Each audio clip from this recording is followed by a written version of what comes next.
What's up, people?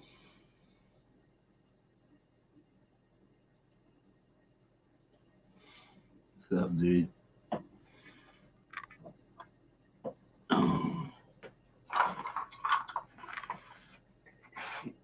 Give me a second here.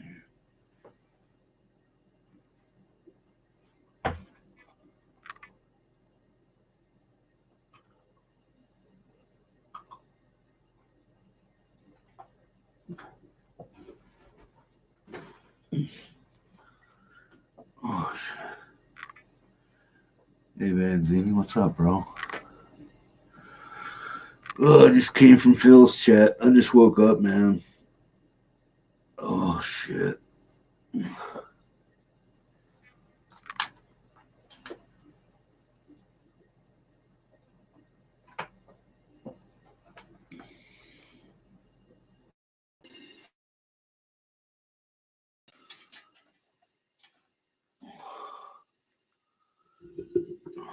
Can I hear myself yet?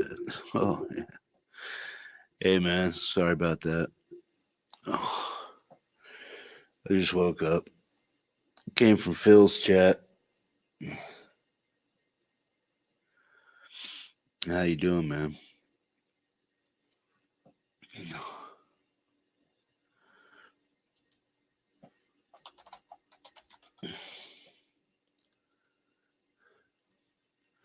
Still there? Don't leave me now. Were you over in Phil's chat? Or stream?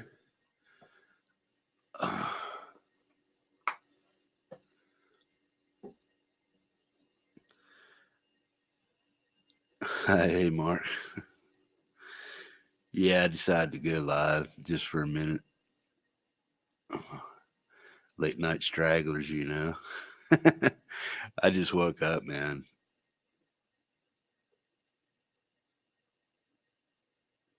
Hey, Dan, how you doing, bro? Yeah, I was over on Phil's chat. I woke up late, man, and I only caught like the last 45 minutes of his stream. So, sorry about that, Phil. And I decided to make a quick hangout for people. I'll probably hang out for about an hour, maybe. Something like that.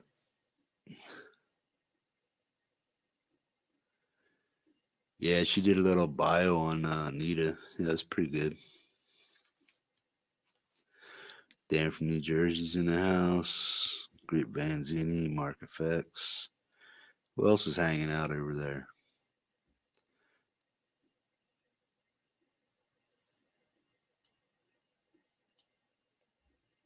Don't be a stranger. Don't be a lurker, man. Give me a second here.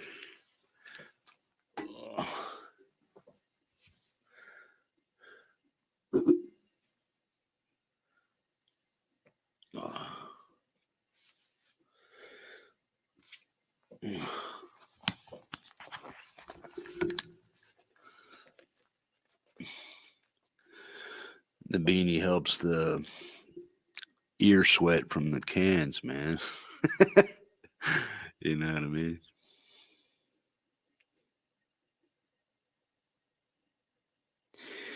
Yeah, I think it's Moseley.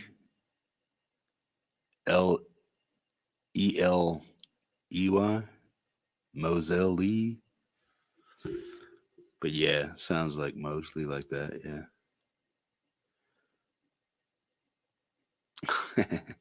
Yeah. How face, anybody? What's going on? What's going on? Working in your shop? Oh yeah.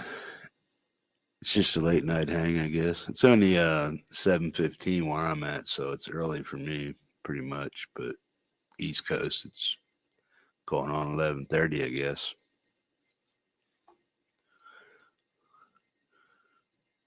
I probably won't be on long.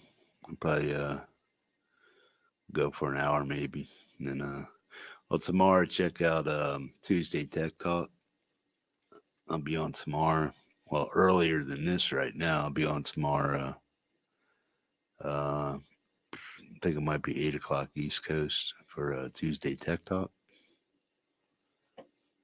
What I'm going to do is I'm going to, on their little sneak preview, I guess, is I'm going to show you how I set up my stuff and what I got to go live on YouTube and stuff, and some of the newer stuff that I just got to be able to go live on YouTube and stuff.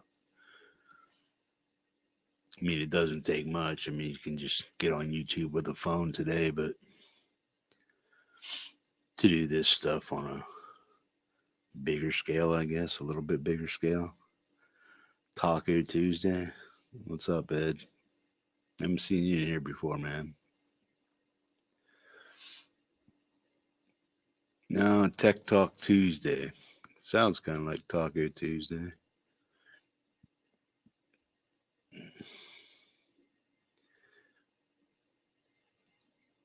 Got Ed the Axeman Eddie in the house. What's up, man?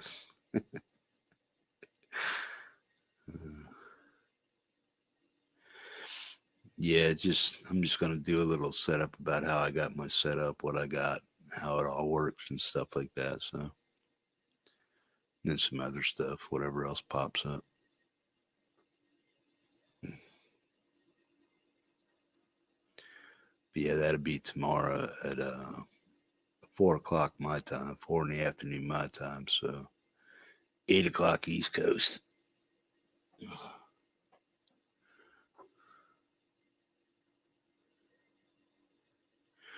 Yeah. Yeah, I'll show you what I got, how it works, all that other shit, and give it a run through and show you guys how it all works and stuff. And maybe you guys, because I did it almost as cheap as I could possibly do it. I mean, for real. I don't think the stuff that I bought was junk.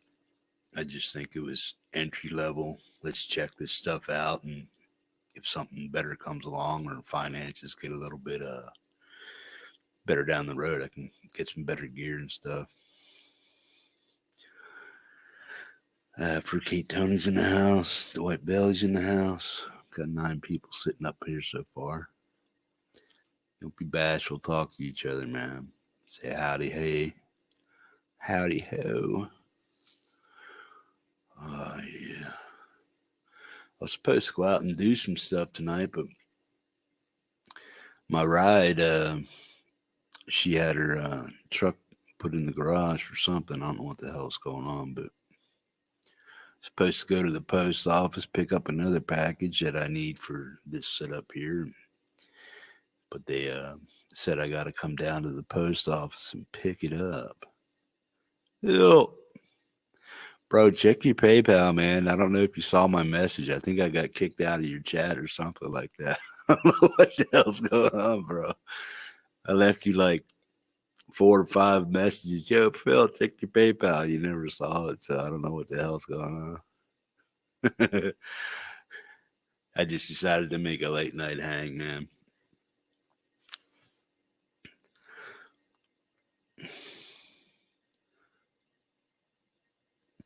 I like that dot. I was going to get one of those a long time ago, but I didn't know enough about guitar back then. But it's on my list to get a guitar like that.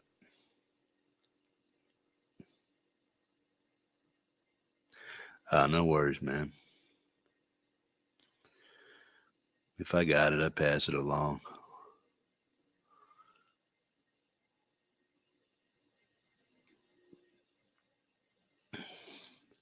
You guys, check Phil's live stream out tonight. It's pretty good.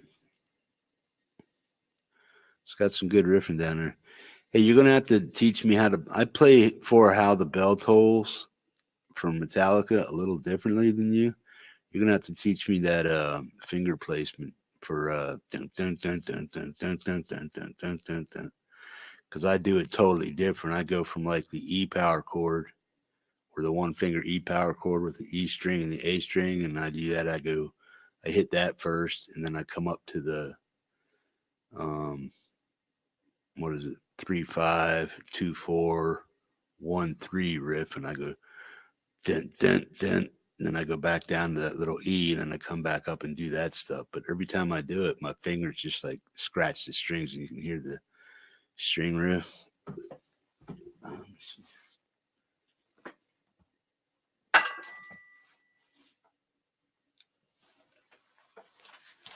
I ain't gonna play it. I'm just gonna show you how I do it on the string. See, I start here.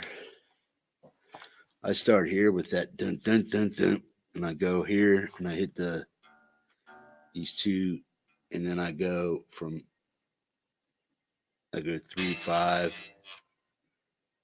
Let me see here. Wait, 3-5, 2-4, 3-1, and then back. So it's dun dun dun dun dun dun dun, dun like that. And you see what I'm doing? And then I do for the dun dun dun, I do the 2-4, and I go dun dun dun dun, and then I go dun, then I go to the E again, I guess. 2-4 dun dun dun dun, like that. That's how I do it. It's probably wrong. I'm just learning it from tabs, though.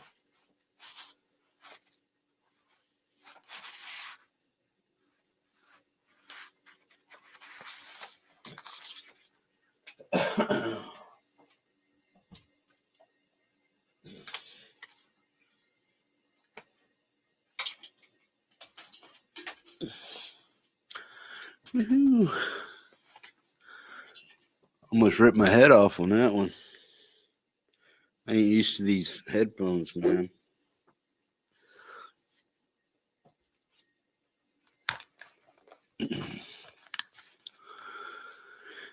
Oh, shit. Sorry about that, folks. Yeah, I just play it from the tabs I learned, man. The way I do it, that's the way I see everybody else do it. But then I've seen like 2 or 3 other people do it, and they do it in a different pattern. And it seems easier to play that way, especially that dun dun dun dun part, which is the coolest part of the song, anyway. No, I don't have an acoustic, Tony. I have a hard enough time with electric, man, fitting in this stuff. I lose about 20 more pounds, I might be able to fit an acoustic in there. Nah, man.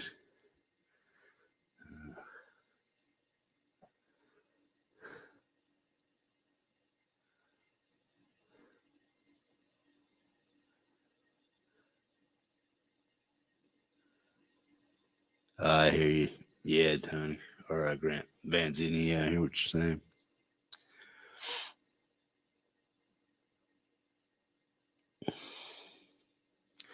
Sometimes, like when Windows is doing an update or something like that, and I'm in a live chat, sometimes I'll buffer. But then I just drop down the resolution to like 480 or something like that, 480p, and it usually takes care of itself, but it comes out a little grainy. But otherwise, I just deal with it. Sometimes I have to refresh the page or redo the browser, open it up in another browser and close the old one and stuff, and then it works out that way.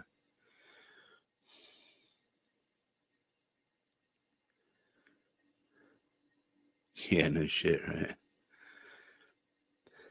They should do a belly cut that goes in like this for old dudes instead of, like on the top right here where it's all carved out. They should do it right in the center, man, with a big U shape in there so it fits around your gut for an old dude, man. You know what I mean?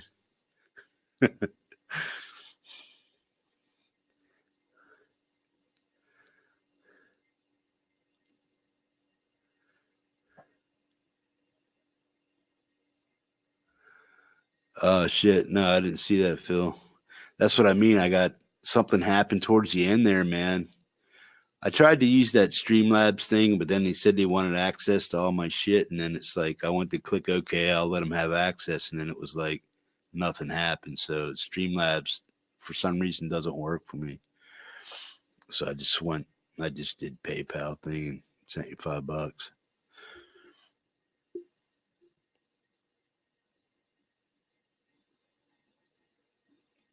Yeah, a lot of people like them now. I was actually looking at an Ovation to what are they called? What are the lower range ones called? I forget what they are, but they're all like $400. Even the lowest range ones are $400.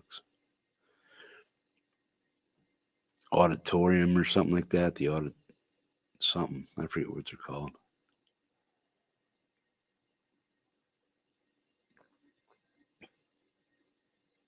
Yeah, yeah, that's it. Jasmine's. No, not a Jasmine. Jasmine's totally different from Ovation, I believe. Isn't Jasmine part of Luna, or are they totally separate too? I think they're called auditoriums or something like that, or the Ovation Auditorium or something like that. I could be wrong, but I'm thinking it's something weird like that.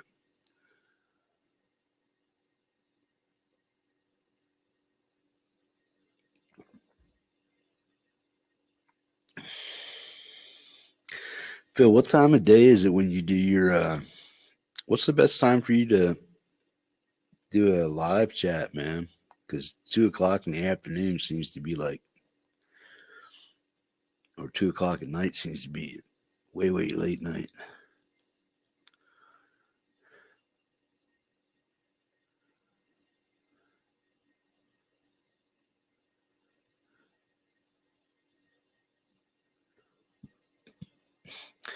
Yeah, Dan, I don't have a leg there. I'm an amputee, man. I'm missing my right leg. So that's what sucks about playing guitar. I can't rest the guitar on my leg, man. And if I try to put it on my left, then it brings me way over here. And I'm so damn old and can't twist like I used to. It's just totally uncomfortable for me to play off my left leg.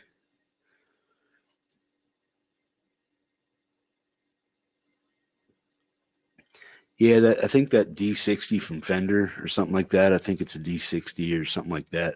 They're like 299 or 250, something like that. DC or D60, something like that. DC60. Don't quote me on the numbers on it, but yeah. I got my kid, my son. I bought him a guitar. It was the what the fuck was it?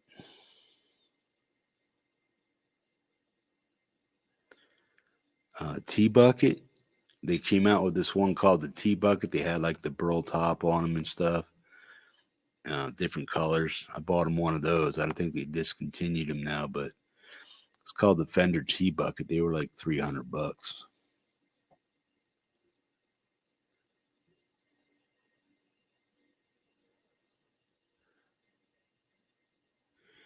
Yeah, well, when I play Dwight, I have to have a strap on because when I go to sit the guitar over on my left leg, within the guitar's cradle, it's just too. I'm too far this way, man, and it's too uncomfortable to play. And if I try to slide it up higher on my leg, then my arm's way out here. Then, so I just put them on a short strap and try to play them up as high as I can, so I can get a comfortable way to play.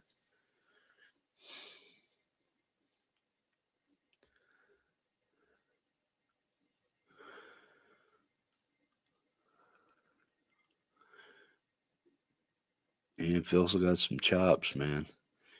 Dude, I'm learning. I'm getting. I was watching a buddy of mine. Well, he's not a buddy of mine, but he knows me, and I know him from YouTube. But he's from Australia. His name's Corey Hunter. He's from I forget where he's from in Australia, but he's from Australia. But he goes by Gemini Guitars, and he teaches a lot of the stoner rock riffs that I like, drop D tunings, riffing, and stuff like that. So I learn a lot from him, man, especially on technique. If I don't remember the riffs, I remember the technique so that my chubby little fat fingers don't get in the way of what I'm trying to do.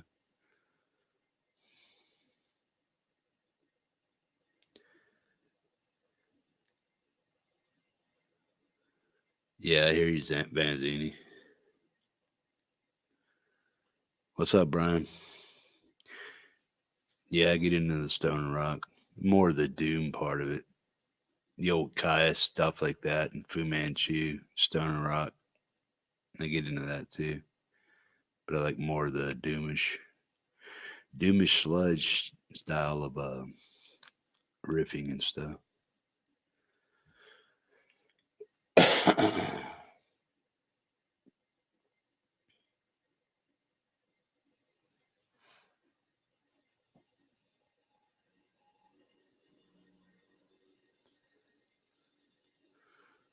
Brian's got a cat video out. Let's check that out. Got 12 people in here, man. Come say hi.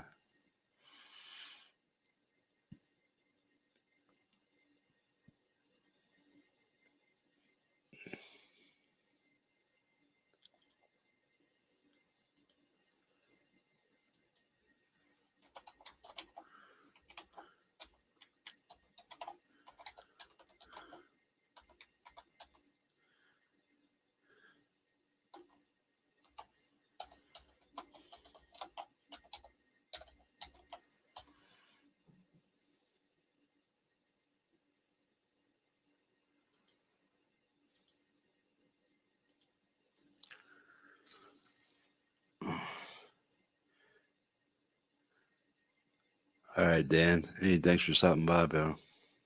Appreciate it.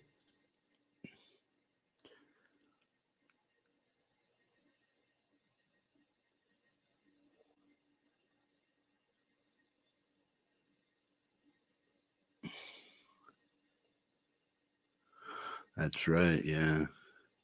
Remind me, man. Make sure my ass ain't sleeping taking one of my old man naps. I took a nap earlier this afternoon. I forgot about. I even set an alert for Phil's show to pop up, but I didn't hear it on my phone. I slept halfway through his live feed tonight.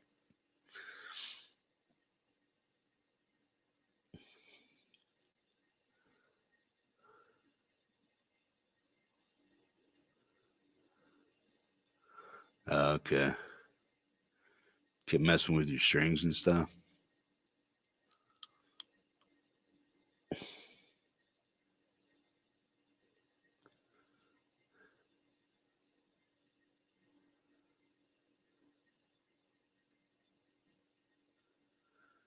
Yeah. I remember I'm 4 hours behind you, dude. If you're on the East Coast, I'm 4 hours behind you. I might be getting your old man. That might be me getting out of bed. That might be my morning time. Otherwise, I'm just like, I sleep when I'm tired, man. It's nice being semi-retired because you can sleep when you want to. Take bat naps. I just take old man naps, man. My eyes get drowsy, especially after I eat anymore. If I eat something right after I eat, man, I'm like 30 minutes later, I just like, hey, take a nap.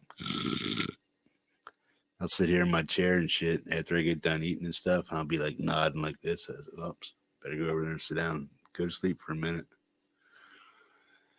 Sucks getting old, man. Bill, when you're my age, I'll probably be dead. So when you're 55, remember what old hippie said, man. You'll end up taking them old man naps. Remember me when you're taking old man naps.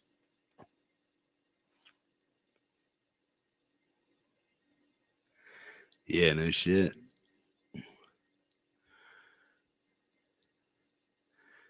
Yeah, and I'm halfway around the planet from Phil, so I guess it doesn't matter which way I fly. If I go over Russia or back over the Atlantic, man, I'm still about the same distance away.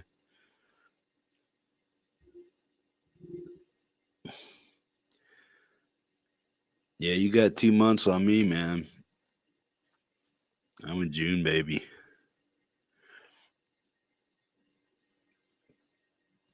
Yeah, month and a half, something like that.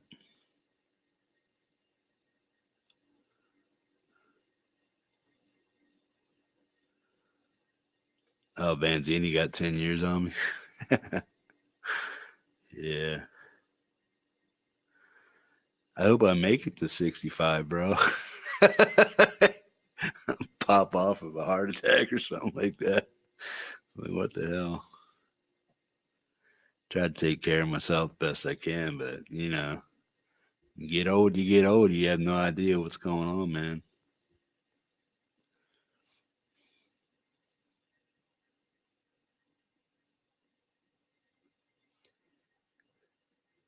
Cool. I don't know, bro.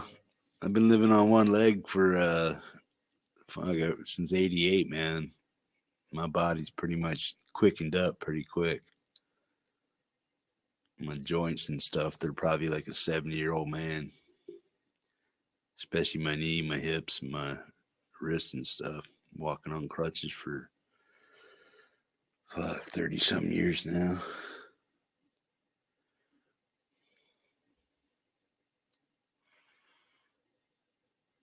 Not to mention car wrecks and all kinds of shit, bike wrecks, whatnot. My bones creak and snap all the time. Stiff like a mofo.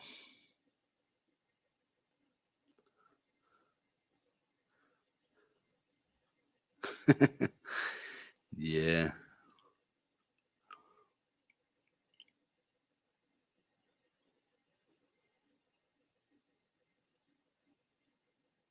Faster through Russia. What the hell was that? Oh, faster through Russia. Yeah. Okay. Yeah, it probably would be. Just fly over and. Yeah, I think it would be. I'd fly all the way and just go right over the top of Siberia and over that way. Boom, shoot right over to the pond. Yeah. I'm not allowed out of the country, put it that way. You have to come over here, Phil.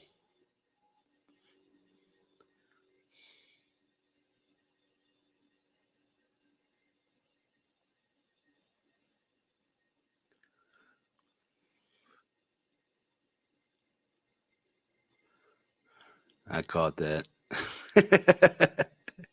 Yeah, I caught that, Phil.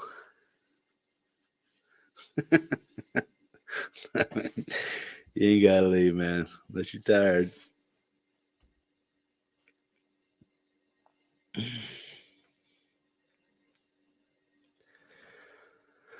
Oh, man.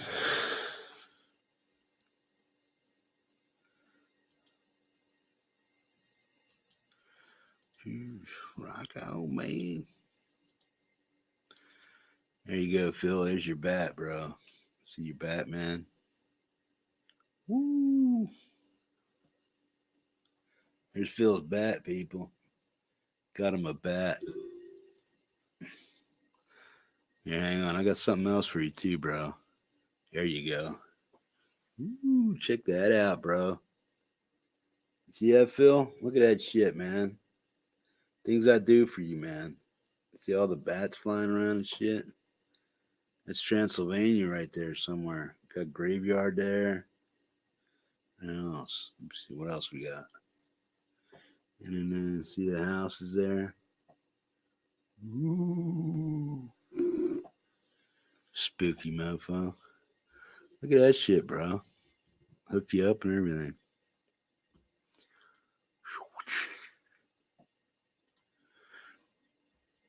Yeah, don't forget to please subscribe. It's the hippie. What the fuck is going on? Boy done lost his mind. Look out.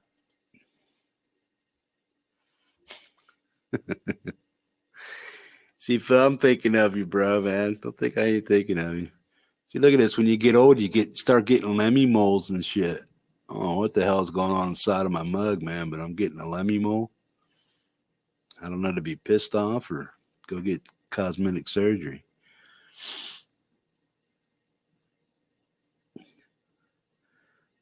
Later, Brian. Brian leaving.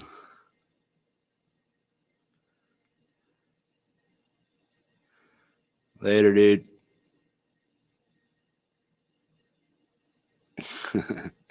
You see all your bat. You see your bat village. I got your little Transylvanians thing. Did you see my Vlad Dracula shirt on I had the other day? I got from Fuzz Lord Effects. Did you watch my last? What was that? Oh yeah, if you watch the last Bent Metal show, part of that is that shirt I got on, or when I do that mic unboxing and the bag unboxing, I have a shirt. But if you go to like Jason Johnson Fuzz Lord Effects, he sells a shirt that says Fuzz Lord up his sleeve, sort of like this one is. He's got Vlad Dracula there, Vlad the Impaler on the shirt, and then it says Fuzz Lord Fuzz Life on it. It's a pretty cool shirt. It's Vlad Dracula. $25, shipped anywhere in the U.S. It says 25 flat, no shipping. And you got the beanie. Got the Fuzz Lord beanie. That's $20. Embroidered. It's nicely embroidered and stuff. Then I have another shirt of his that says Fuzz Life in big block letters on the whole shirt. So that's pretty cool. But anywhere in the U.S., his t-shirts are $25, beanies $25. I'm waiting to see if I can get a fuzz pedal. He makes his fuzz pedal called FU2. And then he makes one that's called a Drone Master. I think that one's going on sale this Wednesday, tomorrow. But I can't afford it right now. But when he has a surplus of a pedal called FU-2, I'll probably be getting that one. But that's $220. It's a killer fuzz pedal.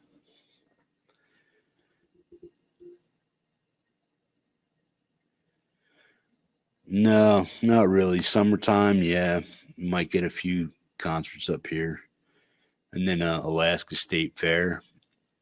We might get a few decent bands show up. Avenged Sevenfold shown up last year, but I didn't get to see that one. I didn't go to the fair last year. And then Alaska doesn't really book too many of the people that I like or the bands that I like or would like to see come to Alaska. They just don't get up here. They won't pay them enough. Plus, they can't get put it this way, there's not enough metalhead dudes that could fill an arena. We got one that holds like 8,000 to 9,000 people downtown Anchorage, and I don't think they could sell enough tickets for a heavy metal concert unless they're a mainline attractor like Slipknot or something like that. Yeah, they could probably sell a Slipknot tour, but I doubt if Slipknot would want to come up here. Fuzzy Sack, what?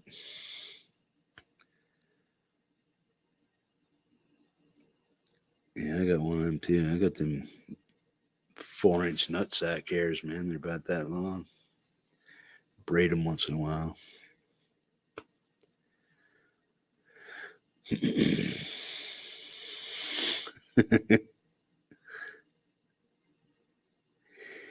Yeah, they are. They are. I mean, there are, Phil, but to get them all in one place because we're like spread out all over the place, it'd be kind of hard.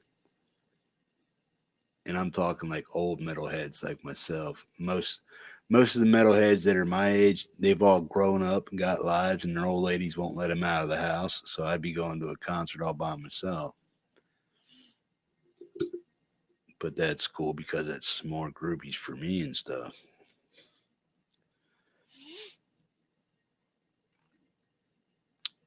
But yeah, in the summertime we have a thing called Blues on the Green in Kincaid Park. That's every June. I try to make that. I might make it this June. I'll make it this June and see if I can get some video of it. It's called Blues on the Green. Seen Indigenous, Coco Taylor, Henry Gray, shit ton of other people. They're not on the top of my skull right now. But I got a nice picture of Coco Taylor before she died in Anchorage, where she's holding the mic up in the air and she's like looking down at the ground like an Elvis pose or something like that. But she's wearing this gold outfit, and it's a really good picture. I meant to take when she passed. I had to email to one of her fan mailing list, and her daughter. I wrote a condolence thing to her daughter when Coco Taylor died, and then telling her where I saw Coco. I saw Coco Taylor at the Philadelphia Folk Fest. Probably in the mid,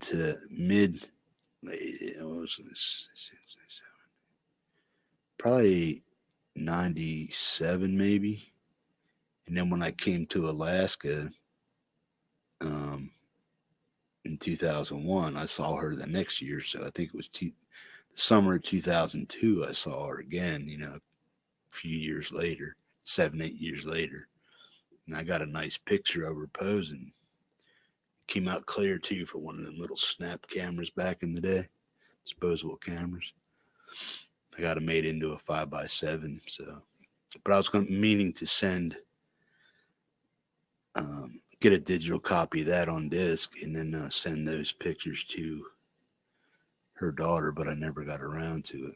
But I'll find those pictures and stuff. I got them stashed somewhere, and I'll show you guys some of the concert pictures I got. Some of the people I went and seen.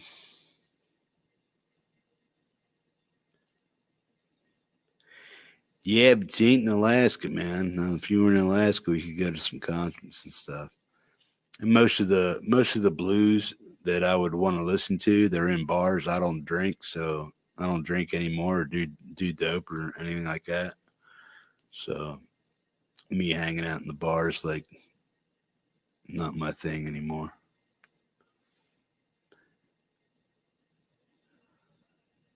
Yeah, cool. Yeah, I was only 5 when that was going on. Summer Love, Jimi Hendrix, Martha Hoople, Uriah Heep. Yeah, I know all them bands, bro. Even though I'm a late bloomer, 60s child, I listen to all that stuff from the 60s and stuff. Joan Baez, Pete Seeger, John Renbourn, fuck, everybody else. Seen Arlo probably 5, 6 times. Never got to see his dad, though. Let's see. Seen Arlo 5 or 6 times back in the day. Saw him twice in Lancaster when I lived in Pennsylvania. Once in Philly and 3 times at the Philadelphia Folk Festival. Seen Kevin Bacon and his band at the Philadelphia Folk Fest. He's cool. He didn't mind taking pictures with people. I got a picture of me and Kevin Bacon somewhere. You guys like the Kevin Bacon band? Bacon Brothers?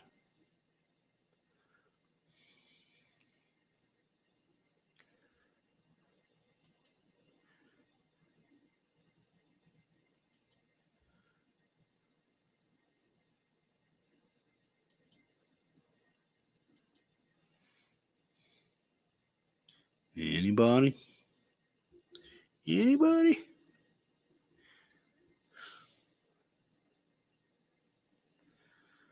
Okay.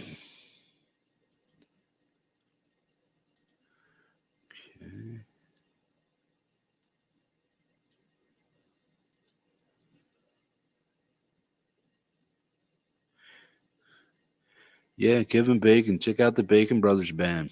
They're not bad, man. Better than Johnny Depp. Or Little Wayne. Wang, wang, wang. Yeah, man. Yeah, check them out, Mark. Bacon Brothers, they got some good stuff out, man. I haven't listened to them for quite a few years, but yeah, I just dig his wife, Kara Sedgwick. I thought she was hot, man. Well, I still do. Jimmy Bitter, what's up, bro? Yo, yo. Yeah, Kira Sedgwick, man. She's Sedgwick, how you say it? She's hot. Smoking little chick, man. I dig her.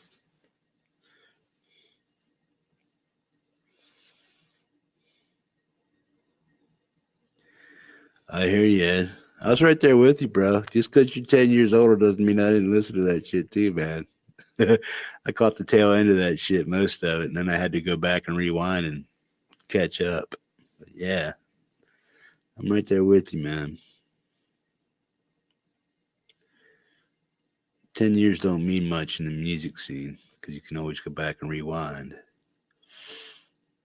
But you and I probably listen to the same shit. Hey, man, if you guys ain't subscribed, please hit that like button and whatnot. Appreciate it. Share the Metalhead Hippie YouTube page if you can. Show up for Bent Metal broadcast on Saturday. Tomorrow I'll be on at 4 p.m. my time, 8 o'clock Eastern for Tech Talk Tuesday. And I'll show you guys all the equipment I've gotten in the past 2 months to be able to go live on the cheap, you know. So I got some good stuff. I got some cheap stuff, but it all works, and that's all that really matters. And it sounds good, even though it's the least inexpensive route to go, which I would recommend to anybody. I mean, if you're just going to go live, I mean, if you already know what you're doing and you got the cash to do it and blah, blah, blah. But if you're like a young podcaster or a new podcaster on a budget, I got that information for you. So if you want to do something like that, I can show you how quick and easy it is just to do what it is I'm doing right here, which ain't much, you know, but it is what it is.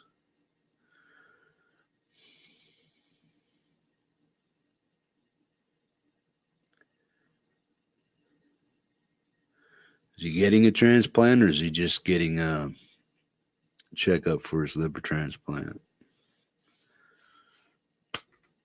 I almost drank my liver into death myself. Fruitcake, sorry, buddy, if I missed you, man. I just seen that. All right, Tony, take care, man.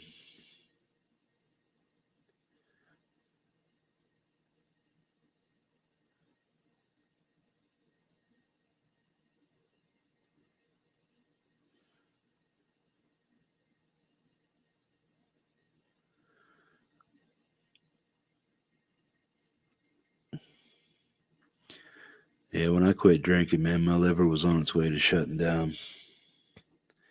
Ain't no joke.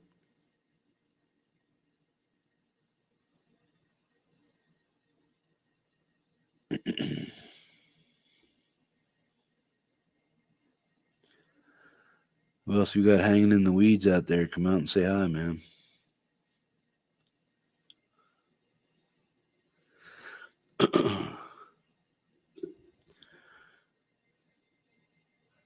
And type 1, 2, or 3 for your area. 1 for East Coast, 2 for Midwest, and 3 for California and the West Coast.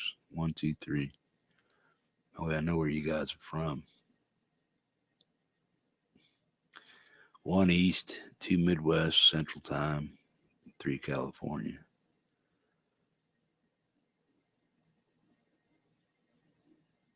All right, cool. Banzini's on the West Coast. Tom's on the East Coast. I'm on the far, far West North Coast. Northwest Coast, yeah. Aslaskin.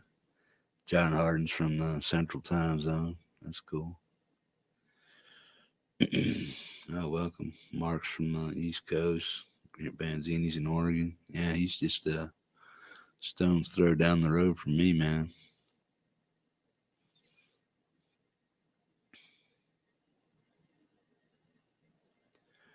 Cool. Yeah, thanks for the thumbs up, man. It all counts. YouTube's algorithm is all screwed up, so the more thumbs up you can get, the better. Comments too, man. If you guys are digging what I do anyway, leave a little comment saying cool, hip, slick it, cool. I don't give a shit. Just put some type of comment down there. Even hi, how you doing? That's cool. Lets people know that, even though there's a live show there, people are still interacting with each other and stuff. Instead of just hitting it and quitting it. Don't just hit it and quit it like you do your old ladies and shit. Hit it and leave a damn comment, man. You know what I mean?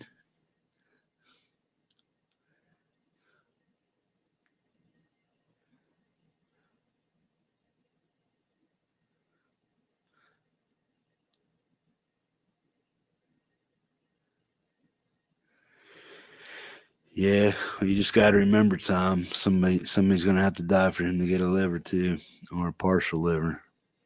So I mean, back in my drinking days and stuff, if I put my liver into oblivion, that was my bullshit. I mean, even though I've been sober 25 years, you know,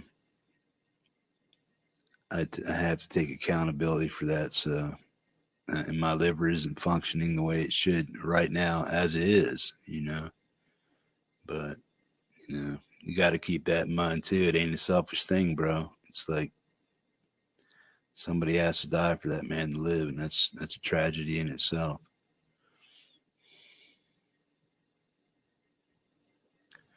Wish the guy all the luck though, but again, like I said, somebody's got to go for him to live.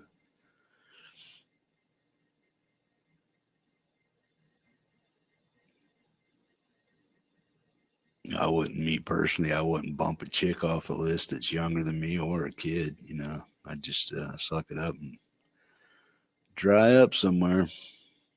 Put me in an oven, cook me, and throw me out in the ocean somewhere. I'm good.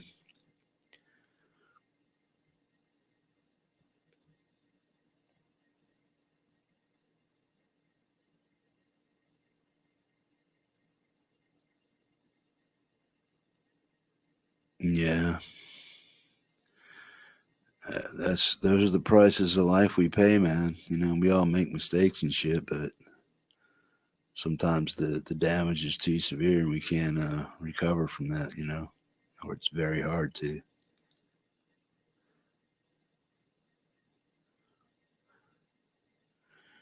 If I only knew now what I knew, or if I knew what I knew now, I probably wouldn't have done half the things I did.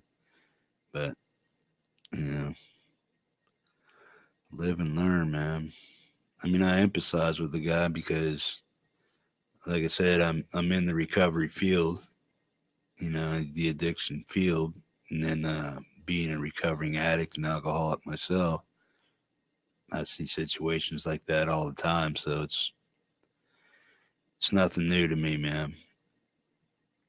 And that's what I kind of remind my clients of when I see them and stuff. It's, you know, hate to be somebody's daddy, but I told you so, man, or blah, blah, blah. You did it to yourself, man. Now you got to pay the consequences.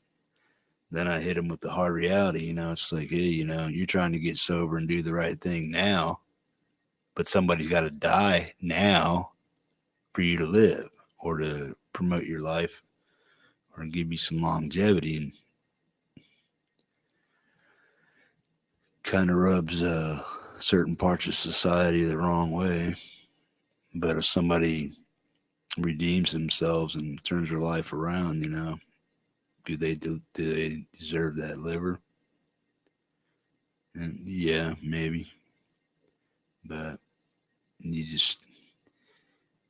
can't give it to somebody that's going to take it away. If you ever watch that Netflix Shameless shit, dude gets a new liver and stuff, and he goes out and kills it more than his original one. It's Shameless and stuff. Man, that messed me up. Hey, Harley X in the house. What's up, bro?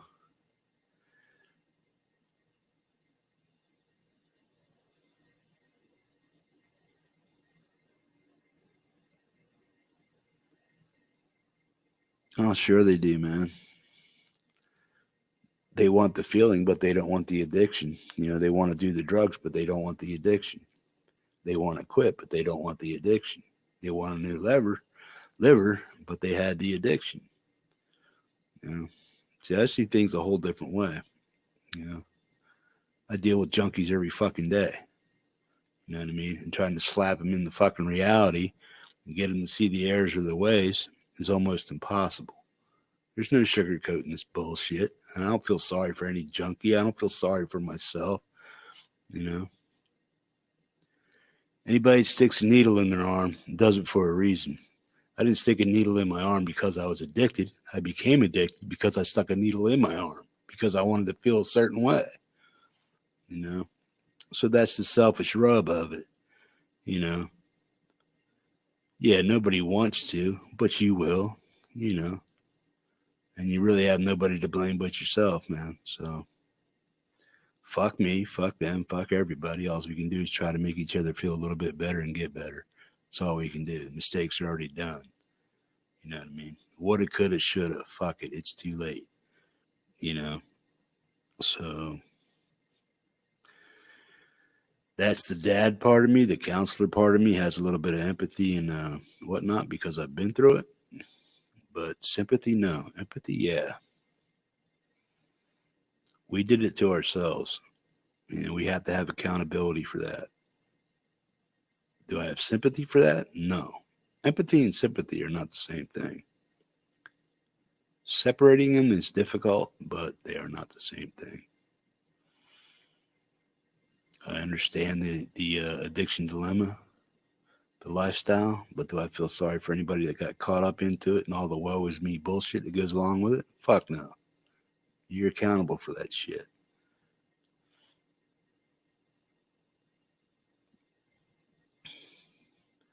Exactly. I don't want anybody to feel sorry for me. If my liver quits now, even at 25 years sober, at least I've had 25 years clean and sober. You know, I'm not sticking a needle in my arm or drinking myself to fucking oblivion every night like I used to.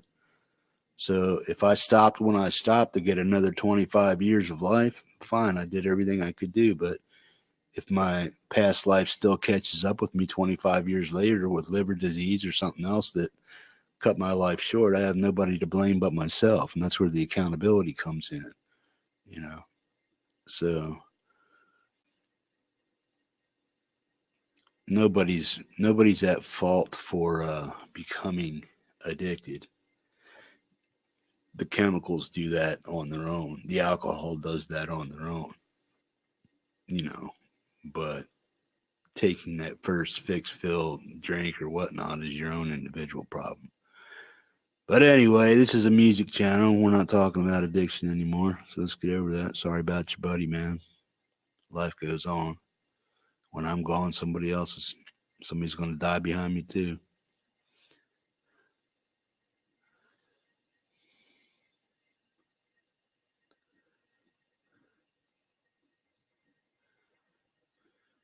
Yeah, I know, Phil, but I I can get on a diatribe sometime. I got a little wound up the other day on my giddy up with a metalhead hippie at the end of it there, but yeah, man.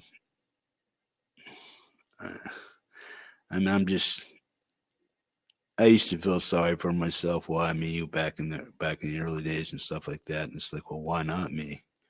You know, I'm the one that stuck that plunger in my arm and went to oblivion. Nobody else. You know, nobody ever had to pour shit down my throat or stick a needle in my arm or throw me a hand of pills to swallow down my throat. Nobody ever had to force me to do that shit. So I'm accountable for all that stuff and all the headaches that come with it. So if somebody wants to drink their liver into oblivion, you kind of get what you deserve, buddy. You know, and the same goes for me too.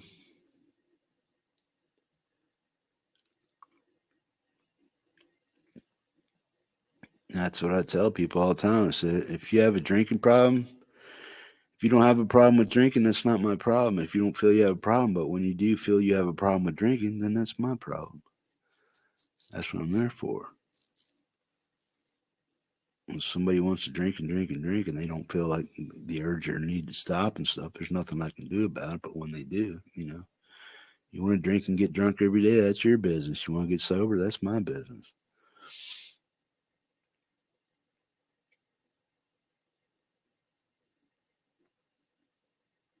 but don't be a pussy about it, because I'm not going to treat you with kid gloves, If you have the resilience and the tenacity to get drunk every day, stick a needle in your arm, and me calling you a pussy, if it hurts your feelings, well, go fuck yourself. You know what I mean? You little bitch. That's what I think about. Wah, fucking wah. Woohoo. Yeah. Got all the empathy in the world for you. I can understand, but I got no sympathy for you. You know what I mean? Getting sober's hard enough, let alone putting up with somebody that whines about it. I lost everything I ever had. Man, if I told you all the shit I lost and been through in my life, man, what the fuck? Dude, why didn't you put a bullet in your head? I'm not a pussy. I'm not a quitter. You know what I mean? If I could have quit drugs and alcohol on my own, I would have done it. They had to lock me the fuck up to make me quit that shit. Because I'm not a quitter. I'm not a pussy. It's why it takes a lot for an alcoholic to put themselves through the abuse they do every day. It takes a hell of a lot of tenacity for a junkie to go out and hustle 6 bags of heroin every day. It's like, what the fuck? Dude ain't got no job, but he can still come up with a hustle to get 6 bags of heroin, 10 dime bags a day, man. 520s, whatever. So don't feel sorry for an alcoholic or a junkie, man. They're some of the most resilient, resourceful people on the planet. So never feel sorry for them. When they ask for help, if you have the ability to give it to them, give it to them. If you don't, try to guide them to where you think they might need to be. But do what you can, even if it's just something to eat, man. Give them a cheeseburger or something. I see guys hanging out in the street. I've been there. I know where they're at. If I'm going to the grocery store and they're hanging out by a grocery store, I'll come out and hand them a sandwich. You know what I mean? I won't give them money, but I'll throw them a sandwich. You know what I mean?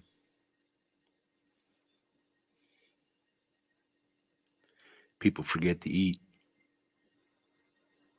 See junkies, man, give them candy, give them sweets and shit. Helps cravings. Buy them a couple Snickers or something.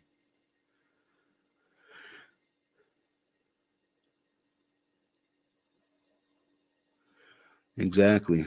On a lot of social programs, some people, depending on which way you lean politically and stuff, some people are hardline on certain things, and then you get others that are more liberal and stuff like that. But it's like you look at San Francisco up here, in San Jose areas and shit like that. The Bay Area up there, man, it's gone to shit quick and so is Seattle. But there's the programs to get people sober and stuff just aren't there. They're not being funded anymore. So everything's being gentrified. Cities are, people can't afford to live there anymore. And the people that did live there become homeless, or they try to go somewhere else in the state, or they still try to work in the. Let me put it this way: you can't work in a coffee shop and live in San Francisco. You have to live like 40 miles away to come to work to be able to afford to work in certain parts of California. So if you're a barista and you don't live with 20 other people in a small little efficiency apartment, you guys ain't paying the rent. Fucking rent's like $8,000 a month in certain places, man.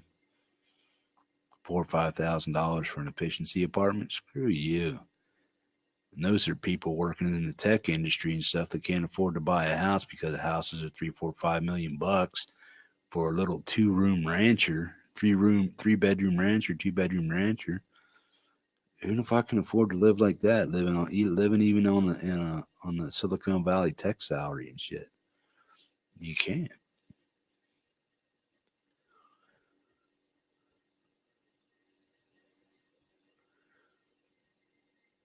A lot of those programs are being cut. I can't talk about it really without getting into politics, and I don't know which way certain people in here lean. So, not that I don't want to lose your friendship or anything like that. I don't like talking about politics in my chat and stuff, but I lean a little this way as far as being able to help people out. Down the center on certain issues and off to the left on others.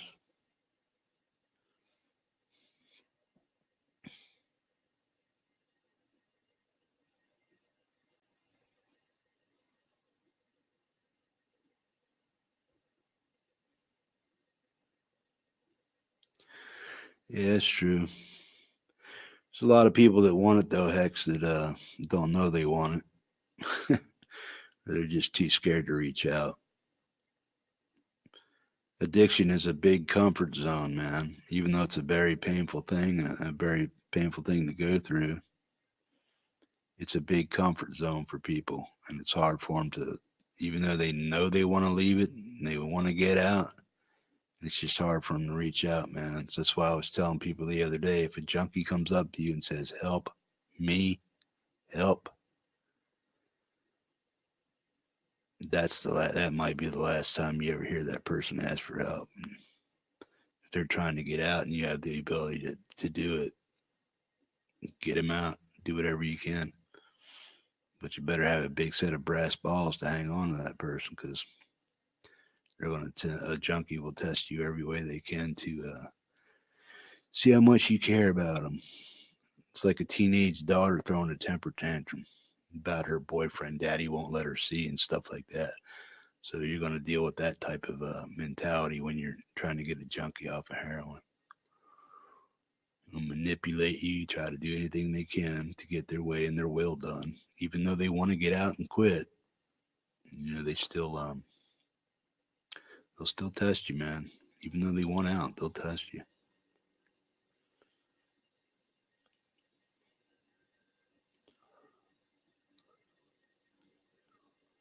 Addiction is the physical ailment that keeps you in there. It's the emotional ailment that got you there in the first place. And if you can't deal with that, then the physical will probably never go away. So most of us have a thinking problem, not an emotional problem.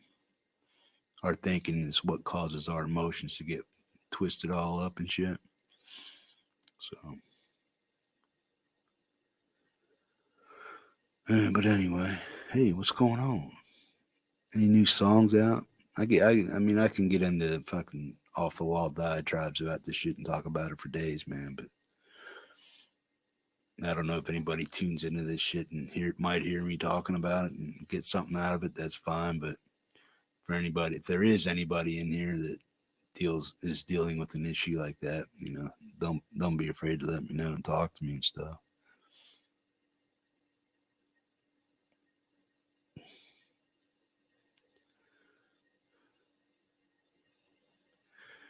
Hey, Sandra Picorni's in the house.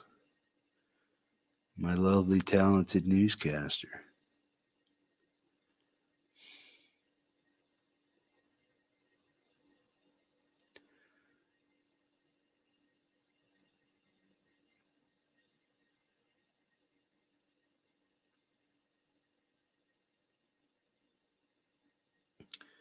Hey, man. Don't mind me, man. Somebody get us back on track. Get on some music or something, man. Damn Tom and his buddy with a liver transplant got me going again. I feel for the dude. I hope he gets the help he needs, man.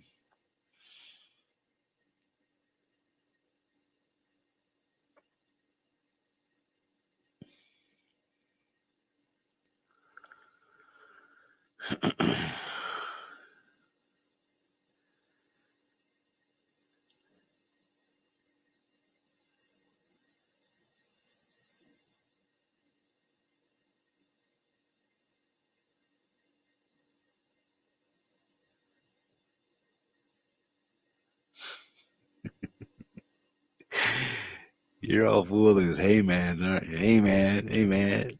Gotta switch it up every once in a while. You goes, yo, dude, what's happening? Yo, yo, yo, hey, hey. Hey man. Hey man. Hey man. Thanks, man. I'm picking on you, Sandra.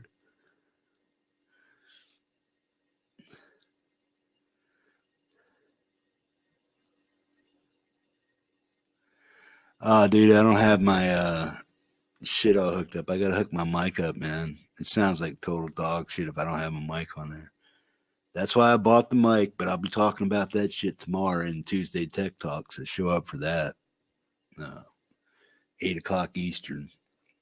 And I might try to do some drop D riffing with it if I can.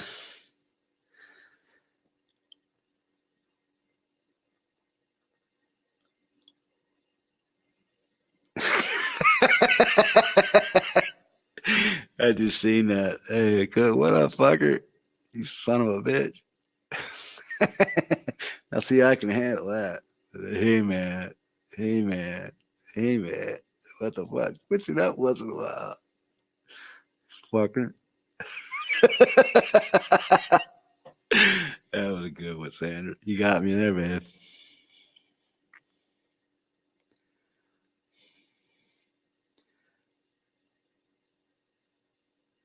No, that's my style right there, bro. She's cool, Harley. Right on. Right on, sister. You fucking wanker.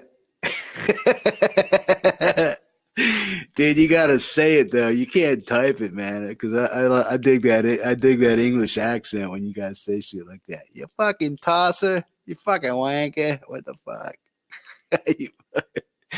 Not that there's anything wrong with that, but I just think it's funny the way you guys say things. Some of the things like you call French fries crisp. What do you call potato chips? Snaps or something like that? What do you call potato chips, Phil? Crisps?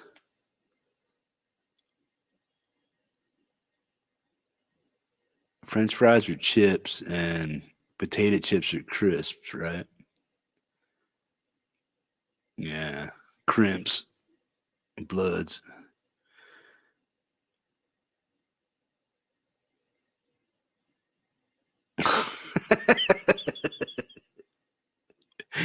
Watch, man. Phil done lost his mind, man.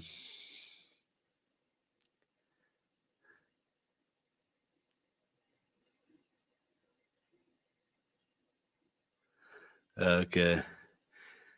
Well, see, we call the big thick wedges. We call those country fries, right, guys? I think that's what we call them where I'm from. Country fries. The like eighth quarter-inch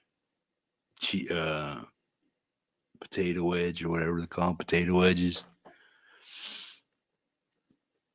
The French fries are just French fries, no matter how thick they are, unless they're cut into like quarters or eighths or something like that, and look like big wedges.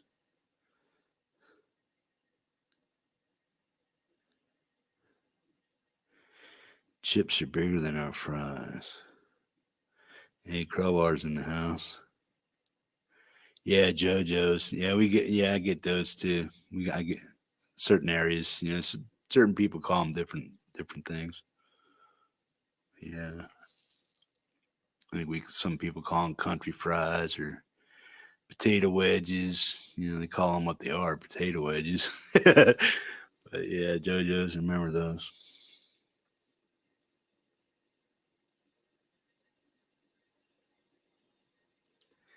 Now, you like your fries a little limp, or you like your fries a little crisp, like not on the burnt side, but just a little bit crisp. I like them. I like them with just when they start turning brown, just right there. That's it. Yeah, steak fries. That's what we call the potato wedge and steak fries too. Yeah.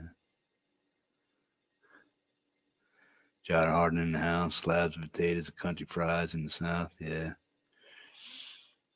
Yeah, I miss some chicken and gravy, or not, or biscuits and gravy.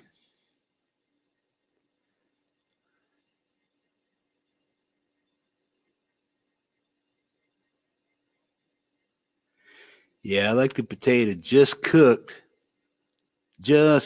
with just a little bit of bend in them. I don't like them so they snap, but I like the potato cooked all the way through, and just right when they start turning brown, boom, that's good enough for me, man.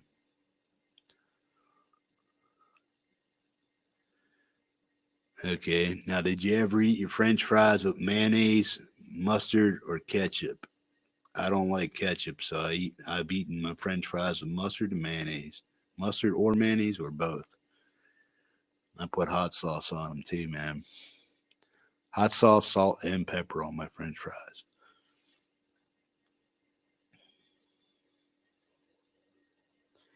Fish and chips. Yeah, we call them fish and. See now, what Phil? When we have fish with French fries, that's what we call it, fish and chips. But if we have French fries with any other thing, like a hamburger or say a cheese sandwich or whatever, they're French fries. But if we have them with fish, most people call it fish and chips. You don't call it fish and French fries.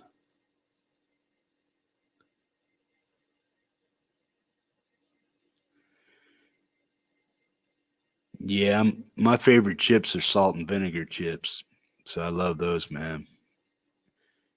I don't care where they're from or what company makes them.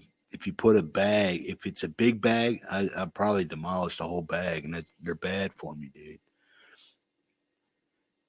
Now, if I go to a restaurant and they put a little bit on my plate, I can deal with that. But if I buy a bag from the store and I take it home and I crack it open, I probably won't stop till the bag's gone, no matter how big it is. You're like, num, num, num, num, num, num. They're gone.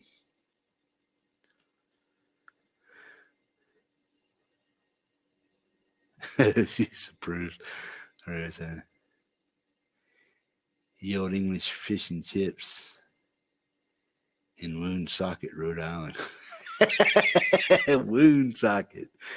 Oh, man. Never heard of that place, bro. I have to check that out. Is that on the map for real? Woonsocket?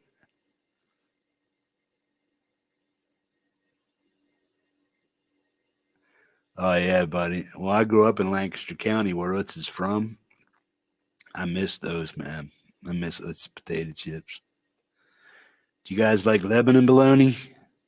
We don't get that up here in Alaska, man. My mom ships it up to me like once at Christmas or once for my birthday. But I miss my Lebanon bologna too. Sander, have you ever tried Lebanon bologna? Lebanon bologna?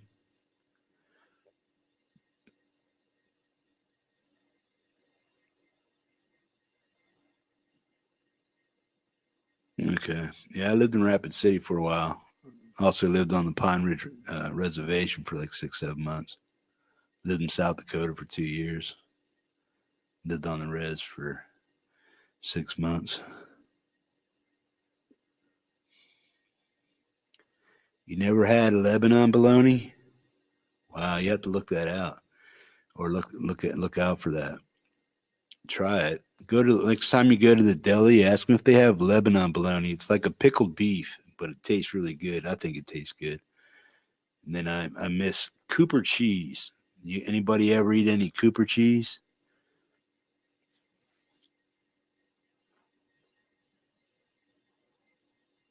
Oh, dude. Harley, have you ever heard of Lebanon bologna? What part of the country you from? East or west or Midwest? I know Lebanon bologna might make it to Sanders area, but it doesn't go too much past Ohio or New York or Jersey or Maryland. Doesn't pretty much go out of that area.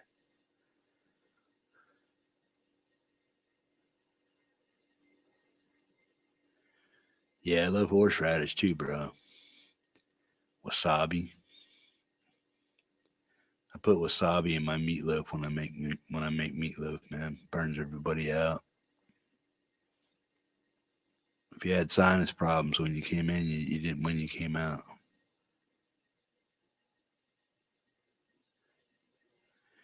Never heard of Lebanon bologna? Great Vanzini?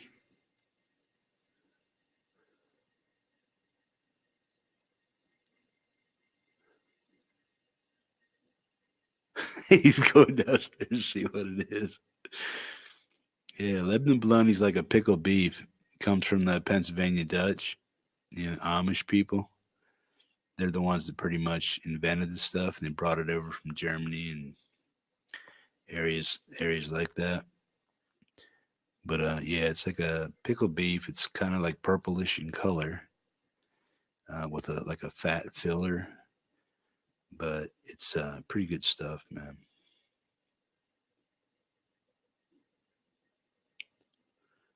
Tastes good. Sandra's got a link for it. Lemon bologna. Yeah. Yeah.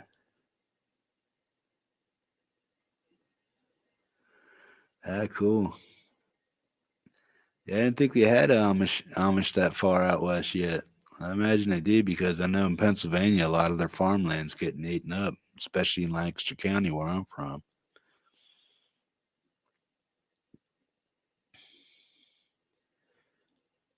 Sanders got a link there for Lebanon bologna if anybody wants to know what it's about.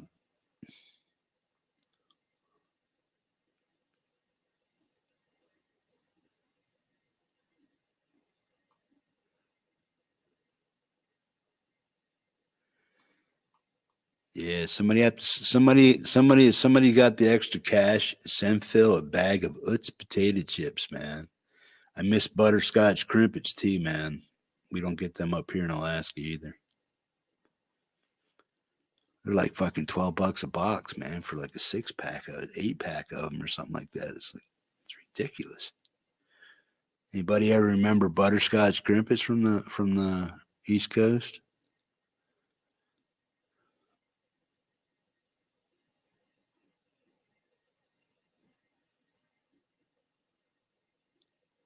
Cool. I know where it's at, Phil. That's not far from where I'm at, where I grew up, actually. It's not too far away.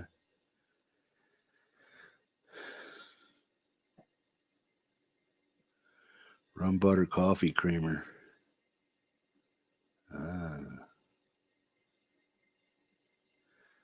Oh, yeah, man.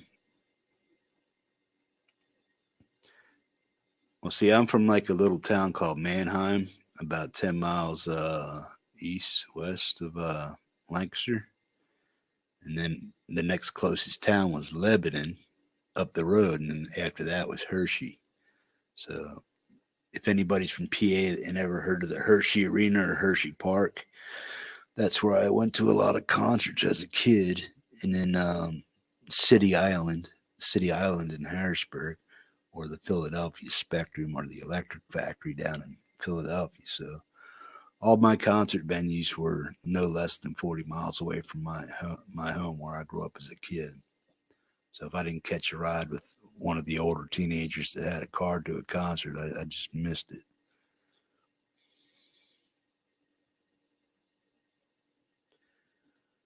Harley, where are you from? I missed it, bro.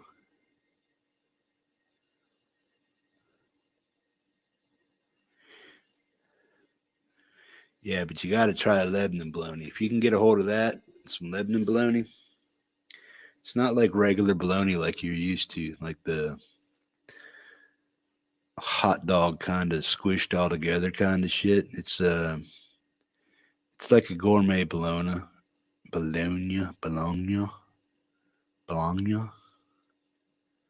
It's good shit, man.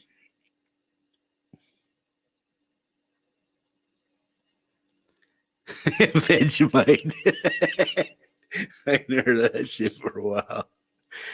That's some New Zealand shit, ain't it? Australia, New Zealand stuff. Vegemite. Ugh. I never ate it, man, but I heard it's like real salty or something like that.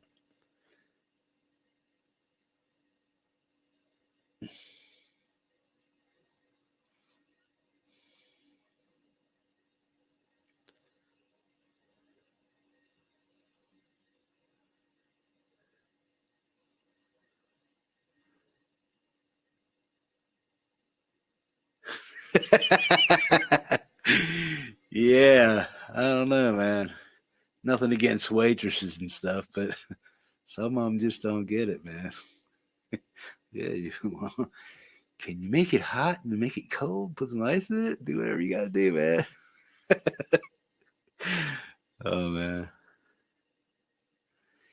Yeah, we do flavored syrups over here, Phil, but most of that's done at like coffee shops and stuff. But unless you have like an espresso machine at home or something like that, then probably not. But we have a sort of different flavored creamers and stuff like that. But I guess if you wanted to put some flavoring in your actual drip coffee, you probably could.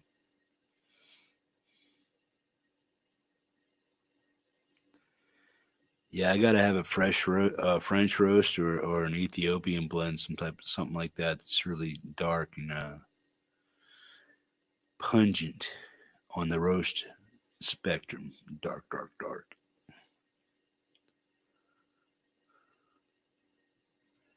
Marmite. Ooh, what's Marmite? Is Marmite like Vegemite? Well, see here we got potted meat, right? Now potted meat sometimes is equated with spam, and they're totally different, two different things. Then the mini Vienna sausages. Mini Vienna sausages are more like potted meat, but spam is a whole nother animal. I'll eat a can of spam, no problem, man. I remember when I first moved to Alaska, it was $1.25 a can. That was almost 20 years ago. Now it's like $3.50, almost $4 a can for a chunk of spam. No, I don't think so.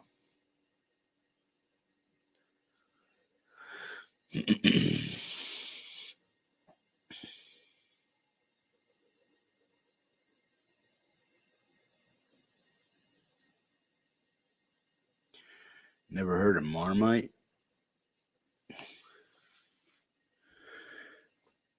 Yeah, I've heard of Vegemite, but I've never heard of Marmite.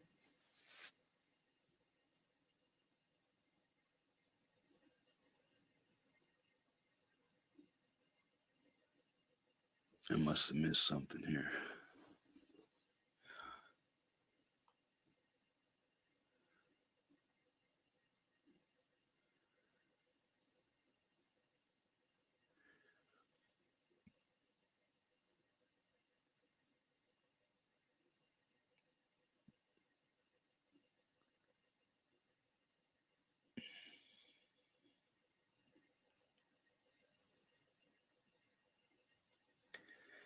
My baloney has a second name. It's Mayar. I love to eat it every day. And if you ask me why, I'll say, 'cause Oscar Mayer has a way with Bologna.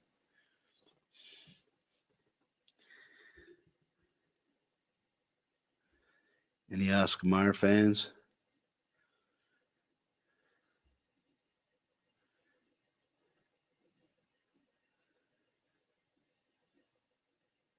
Oh, Marmite tastes like concentrated bread and beer.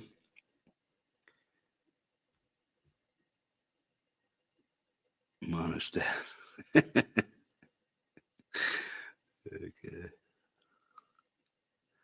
Oh, this chat went off the rail, didn't it?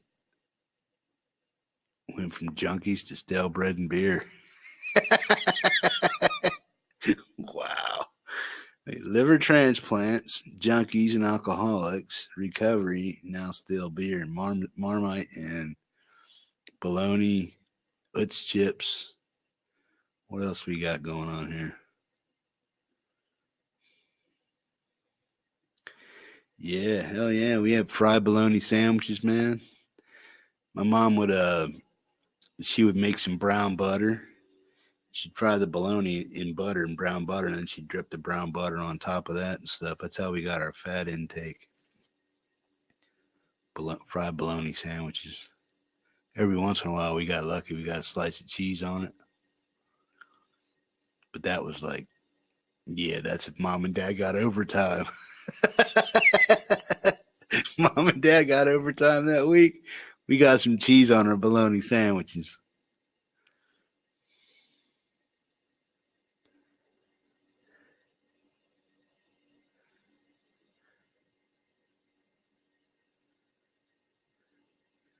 Yeah, Hebrew National's good stuff, man. Just so expensive. Just so expensive. How much for something? Tip words. Tip words.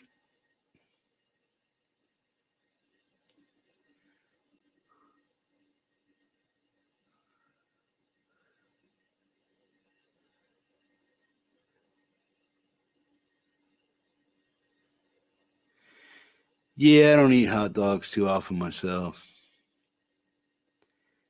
It really depends on what my not that I haven't, but depends on what my big my part. And then we cheat. Well, you can cheat. I don't cheat anymore.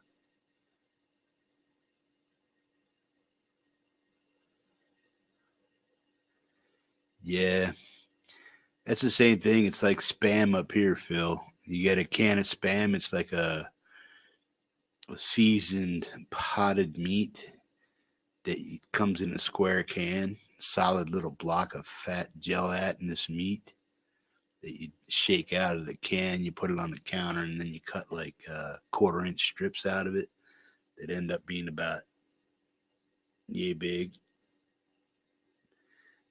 Two of those on a piece of bread, and you got a sandwich. But it already comes pre-cooked. But you can also cook it or eat it raw.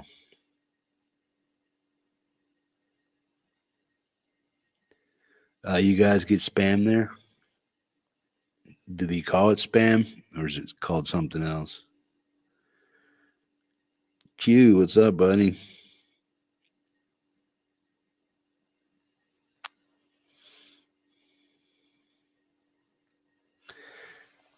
Hey, talk amongst yourselves. I'll be right back.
I'll be right there.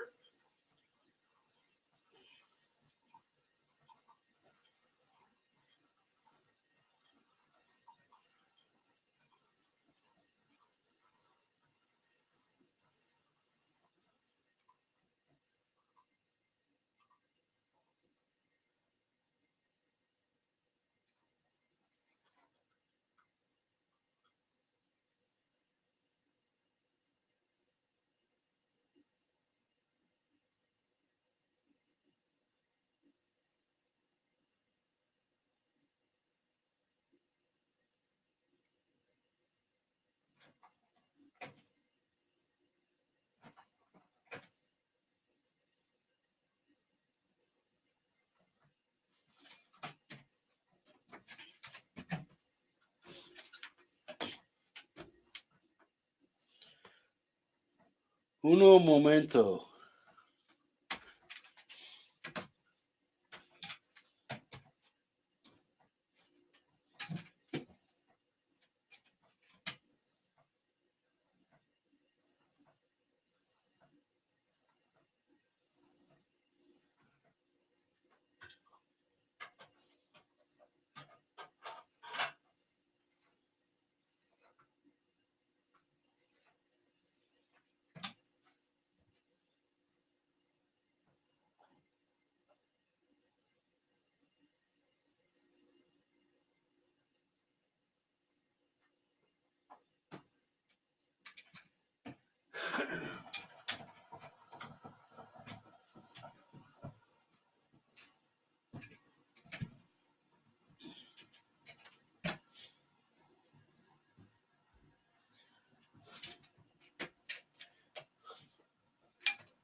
Oh yeah. Light this mother up.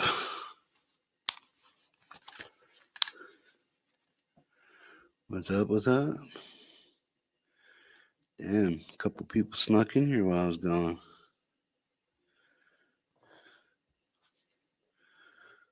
Spamp.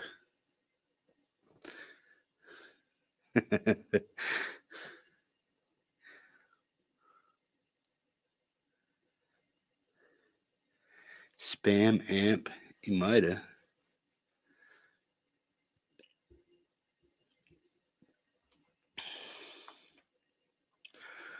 So, what do you guys actually think of those band amps? The small little ones. I forget who the hell makes them now. The band amps.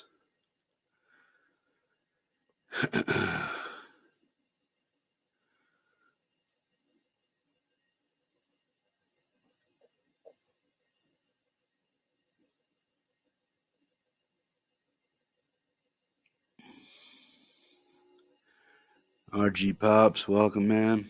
First time I seen you in chat. How you doing? Welcome. Don't forget to like, share, and subscribe if you're new here. Please hit that thumbs up. It helps.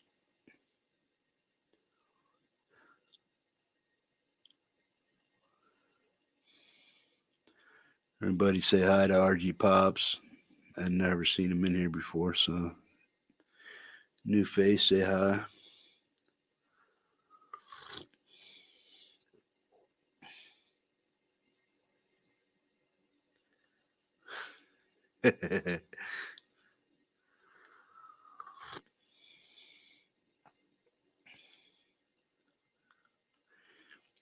Yeah, we're talking about spam and Marmite and Vegemite. We were talking about liver transplant and drug addiction, but now we're on to Utz potato chips, bologna.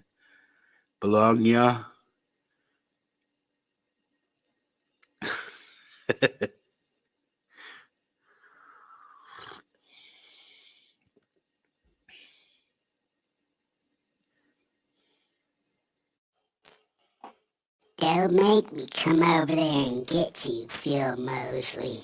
You big sexy cheeseburger, you. Nope.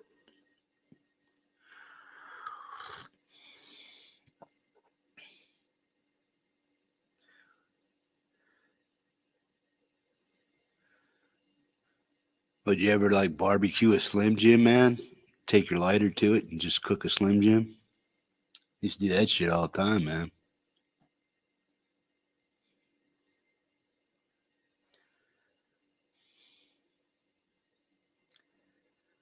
Ah, cool. Welcome, Pops. What part of the planet you from, RG?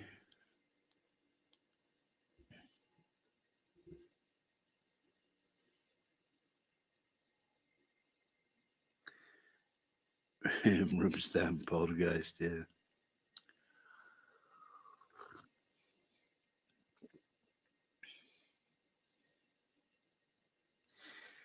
Yeah, I agree with you there, man.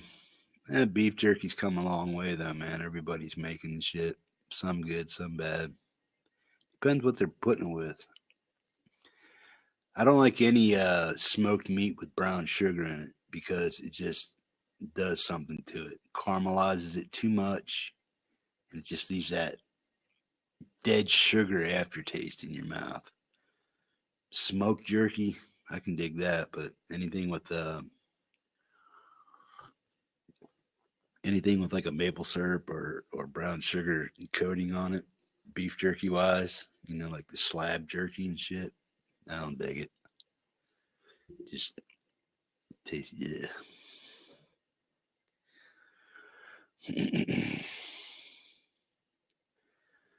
You got all kinds of people coming in here now. It was 9 people, now it's 14. What the hell? Chicago. Cool, bro. I'm originally from Philadelphia, but I live in Alaska now. But yeah, if you're not subscribed, subscribe. We do a show here called Bent Metal. Me, Sandra, and Gary Tholander. Saturdays. Sunday morning, I do a giddy up coffee with yours truly. And tomorrow, I'll have a tech talk or Tuesday tech talk where we talk about all things technical in the music industry that we like or we don't like, what we got rid of, all that shit. So, if you're into gear and guitar, you're pretty much in the right place.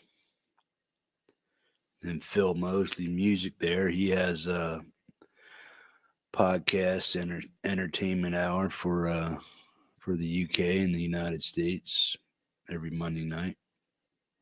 When is that? 9 Eastern, Phil? 9 o'clock, 10 o'clock Eastern. Phil Mosley Music. Thrash metal, got some tasty metal riffs on his site. You guys can pimp your channels if you want to.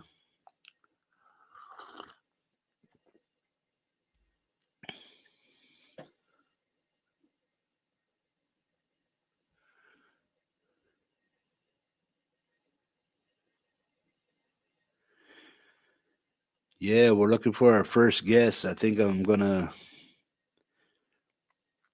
ask Chicken Guitars if she wants to come on and sing that song she's working on, that new cover she's working on.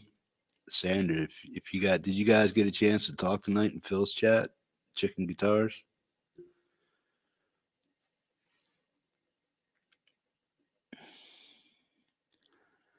She has StreamYard, so she understands what it's about. If you want to talk to her and stuff in like a private chat and see what she's up to, tell her I asked her if she wanted to come on and maybe sing that new cover song she's working on. It's an acoustic version, so it should sound pretty good in StreamYards here.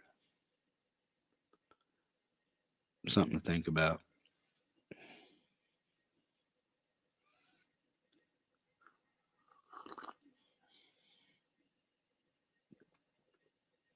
Bad show and tells.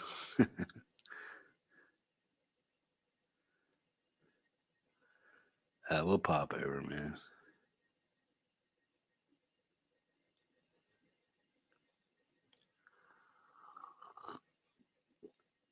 Yeah, if you don't know each other in here, check out each other's stuff. If you like what that person's doing or whatnot, go ahead and give them a sub. If they're not putting out content, they probably won't sub to you, but you know, check it out. Sandra's got some good stuff going on. Biographies of rock entertainers and whatnot. She does verbal autobiography of them and stuff.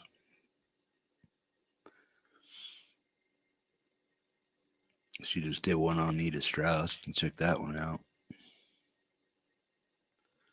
And then last week she did one on John Wayne Gacy, whacked out serial killer.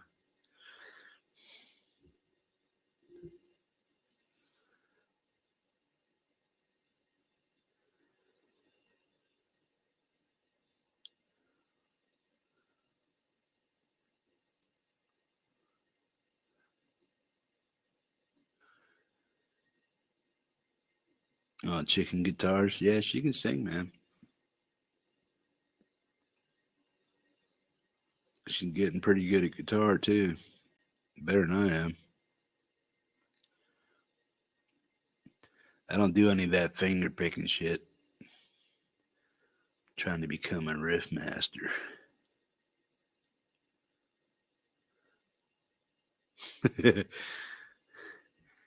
You might be a CIA spook.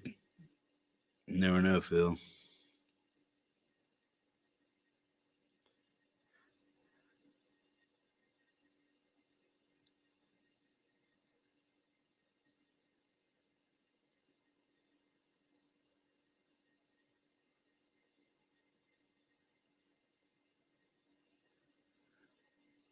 You just did a video on that, Vanzini?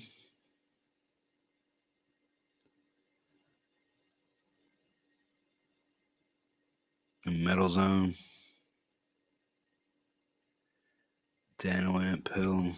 1045 West Coast time. 2.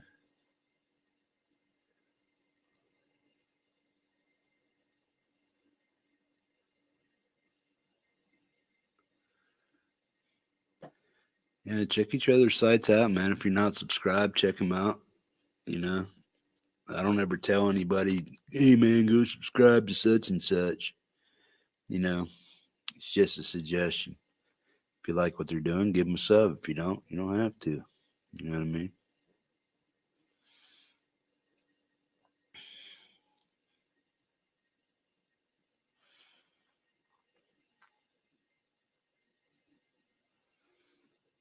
Me, I don't mind hanging out because I'm up here by my little old self in Alaska.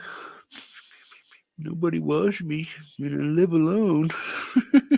I don't mind making hangouts, man, or giving people a place to hang out for a while. I drink coffee and play guitar when I'm not on live chats. But I'll probably start playing more once I figure out my system altogether, because I did get a new microphone for my amp, so I can amp it up and put it in my interface, and so it can be heard without going wah wah wah wah. No problem, Harley. You're always welcome here, man. If you go off the rails or something, I'll have Sandra take care of you, man. Or Phil, kick you in the nuts, man. Settle out.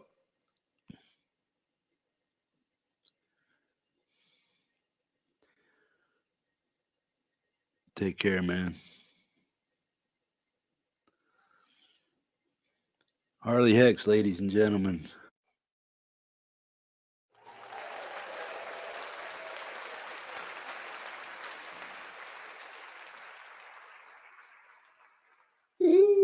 See you later, bro. Have a good one, man.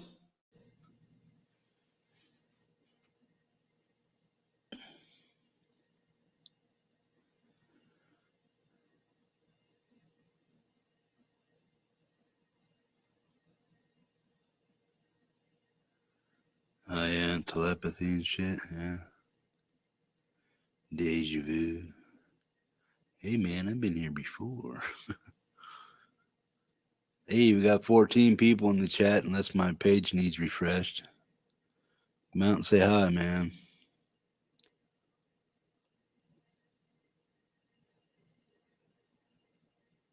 Cool.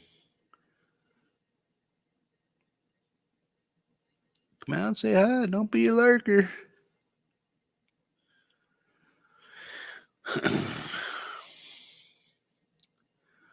So who's going to show up for my Tuesday Tech Talk tomorrow, 8 o'clock Eastern?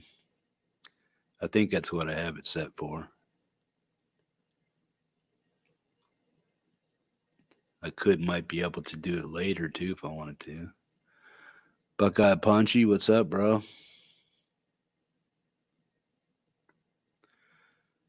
Mr. Punchy's in the house. Give the man a how do.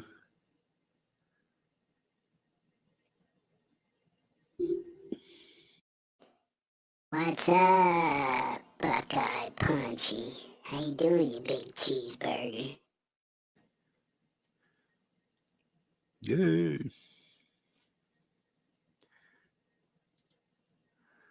We got here. I'm a cesspool, useless, trivially, and shithouse inside Billy.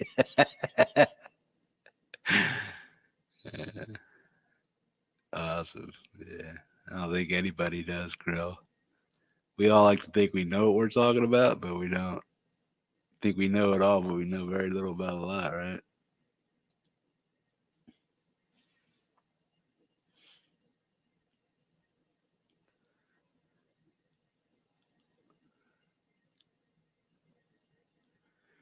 "43 minutes for a first vid."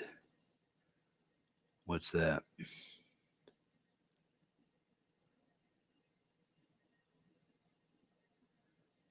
Cool, bro.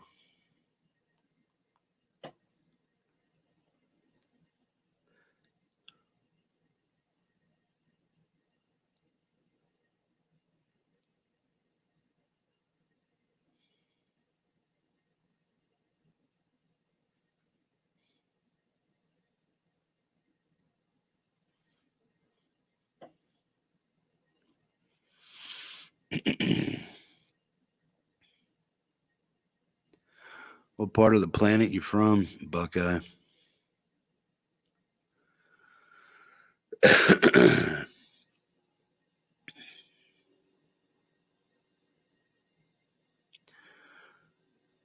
All right, Mr. Harden's taking off. Take care of yourself, bro. Good luck at the doctors tomorrow.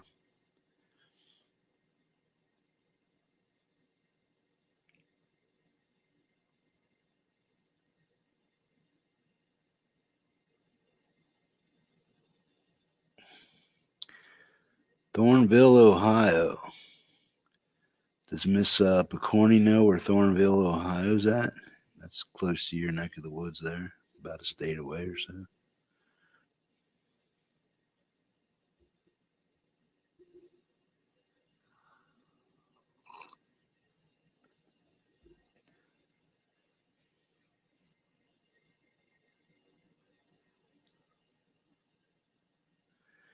John Wesley Harden. Yeah. Just for snoring.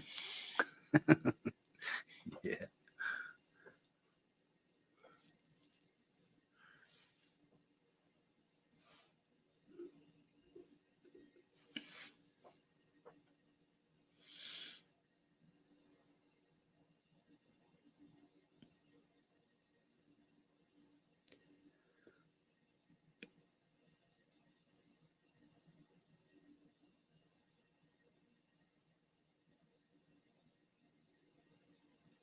Oh, cool.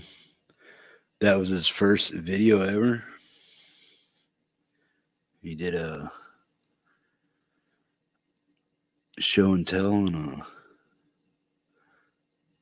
black Les Paul style guitar. Okay.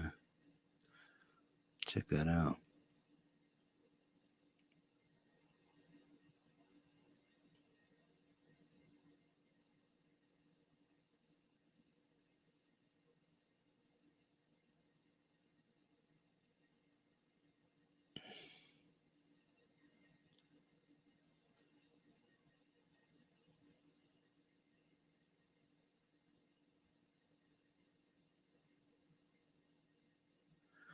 Oh, he's live now. Okay. I don't know if I'm sub to him or not. I don't think I am. I'm gonna have to check him out. I'll have to check him out though.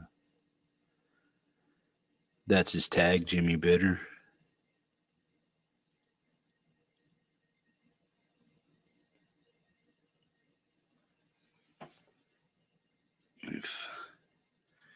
See what I can do here.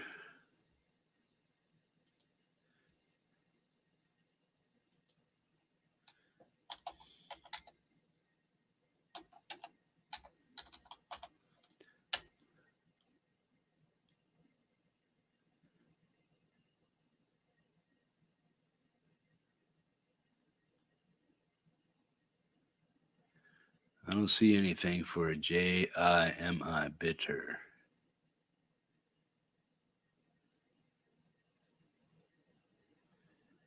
See, let's scroll down here, see if I can find it. Is that his actual handle, man? Because I'm looking for it and I can't find it.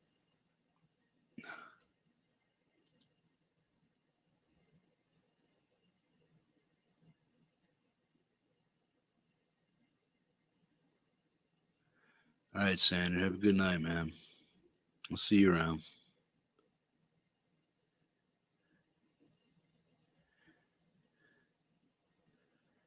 Everybody say good night to Miss Picorni over there.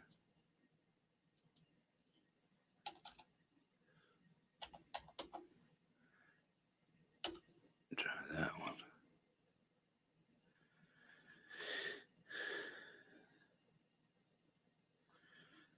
No, bros, I'm not getting anything on the guy. I'm looking for Jimmy Bitter. Jimmy. Jimi. Not getting anything.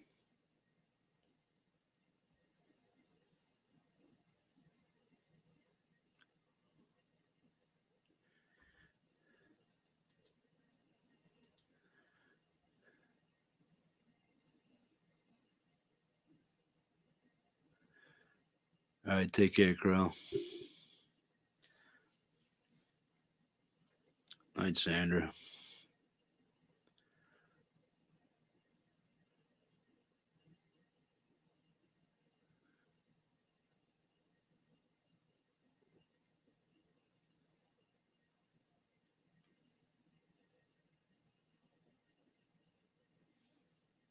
Phil, what do you got coming up, bro?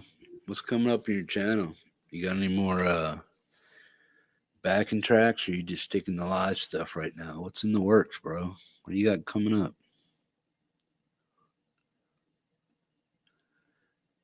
If you want to jump on here, I'll gladly send you a link. You can tell people what you got coming up.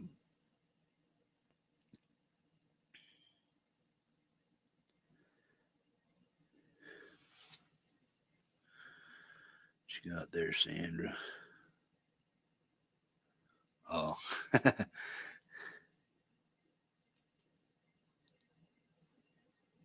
You sent him a bent metal link.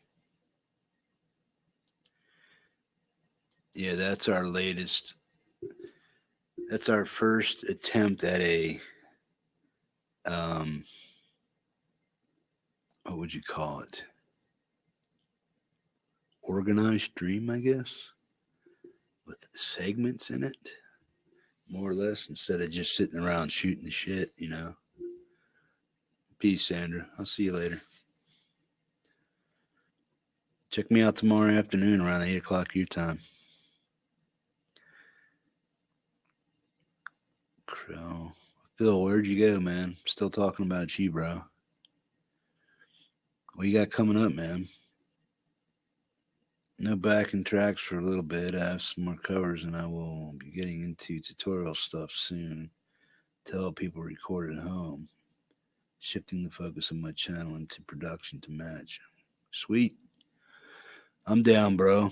Show me how to use Streamlabs really good and stuff. If you want to do a segment on that, because I know you're pretty much tuned into that shit. If you want to come on Bent Metal this coming Saturday, you can do that if you want. You can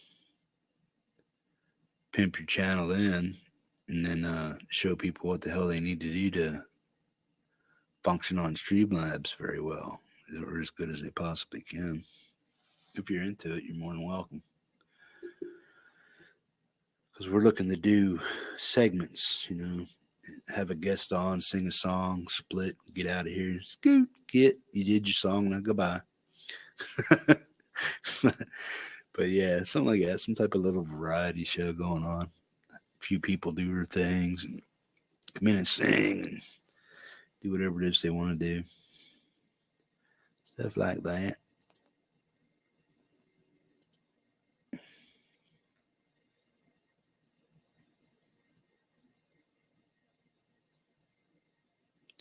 Sweet.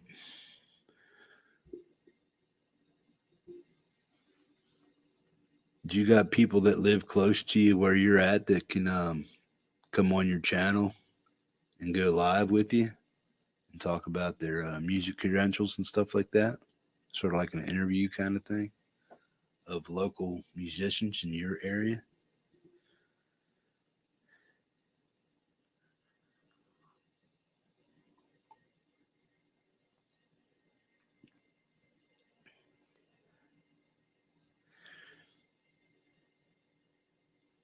Yeah, I was looking for that Jimmy dude you guys were talking about, but I couldn't find his website. I was looking in the browser and YouTube and I couldn't find him.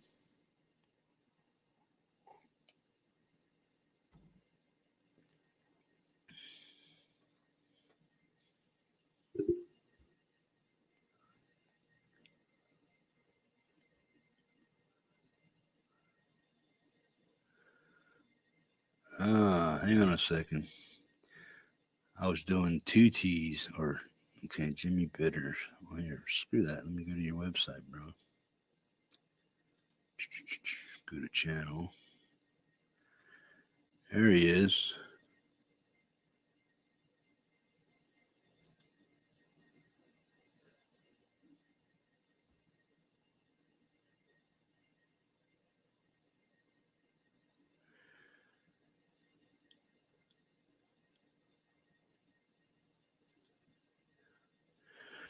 Hey, Jimmy, you mind if I post your video in here in this live chat? Usually like to ask people's permission before I do shit like that.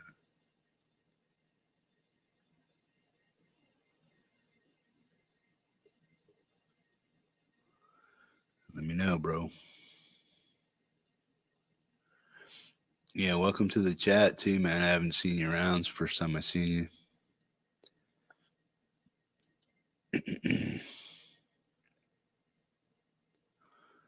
rid of that one.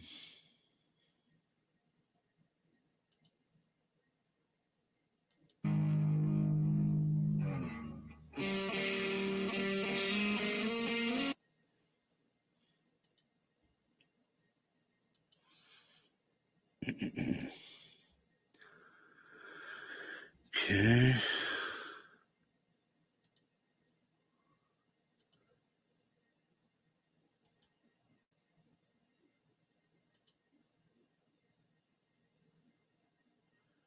One second.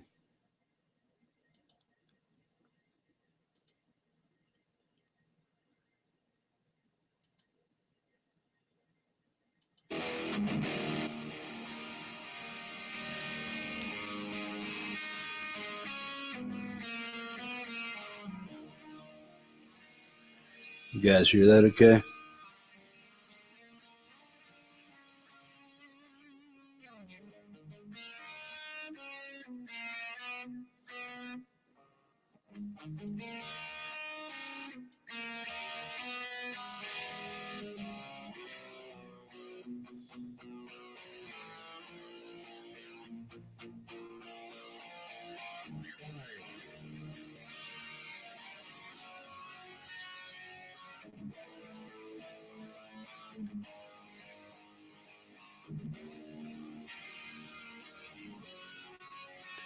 There we go.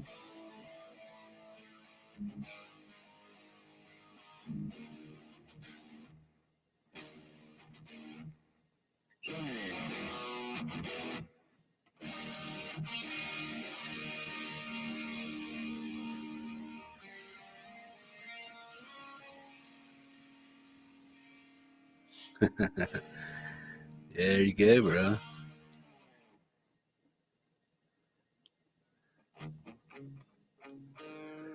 Nice guitar there too, man. What is it?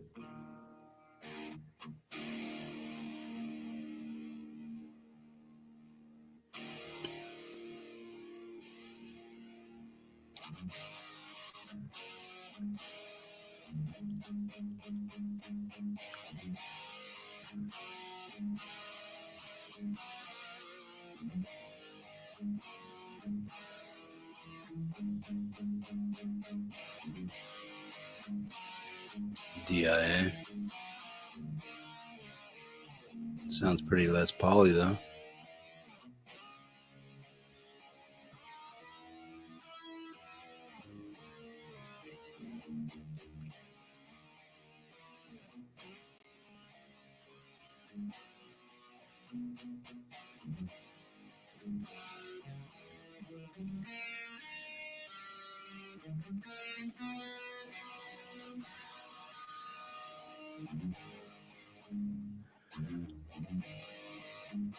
If you guys are liking what Jimmy's doing, man, go over and give him a sub, man.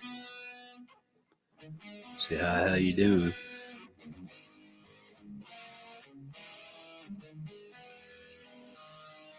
Also, welcome to the stream, bro.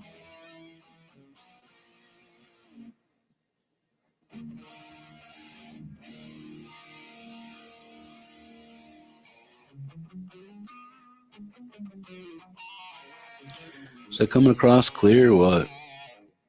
No worries, bro.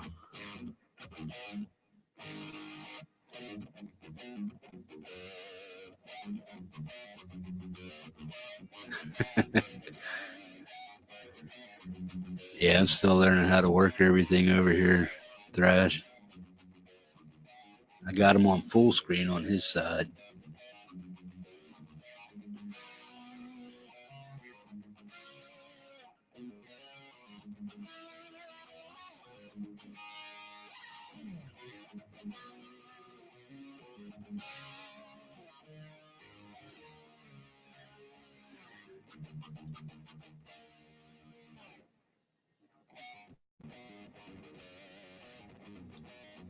Okay, I just disabled audio processing. Does that sound any better?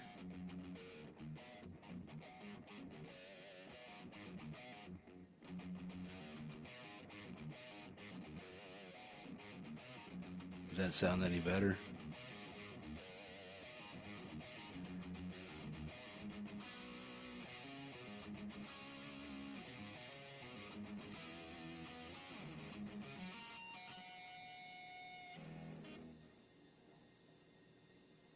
Dwight says he can't hear it now. Okay, cool. There you go, Jimmy. You got your world debut on the Metalhead Hippie show. Yeah. It's good I could help out, bro. No worries.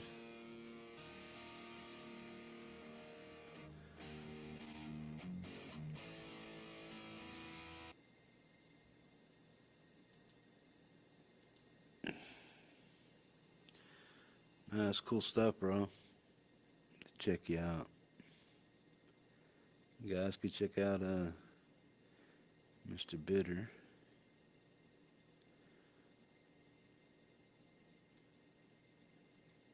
Okay. Get rid of that. So I can get this back up. Chicken brown cow. Hey David, how you doing, bro?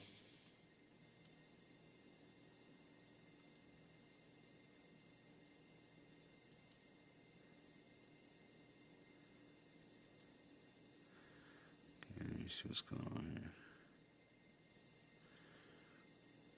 There you go, Jimmy. I gave you a sub, man. I'm number 24, bro.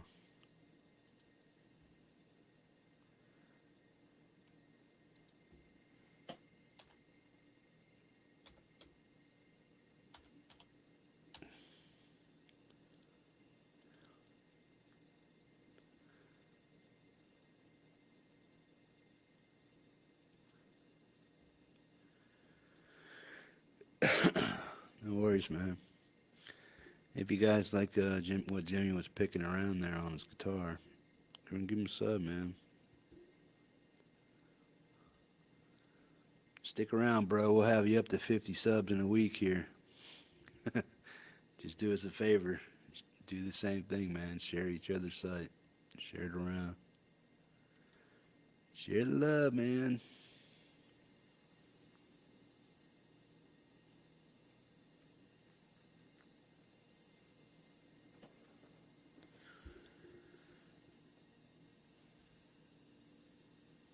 How long you been on YouTube, Jimmy?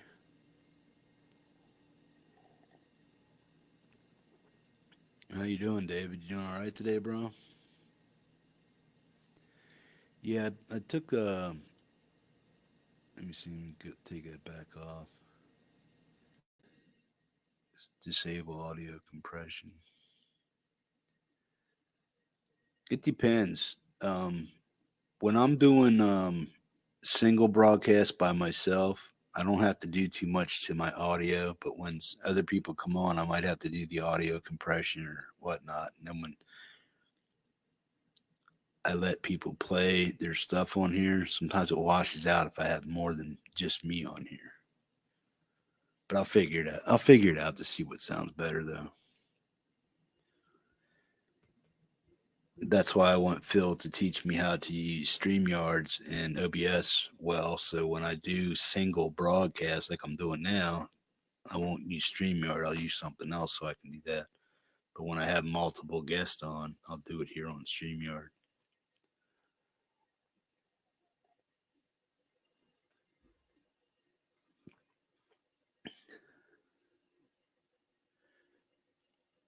Jimmy, yeah. Jimmy says he's been on for years. He's subbed to a few of us guys in here.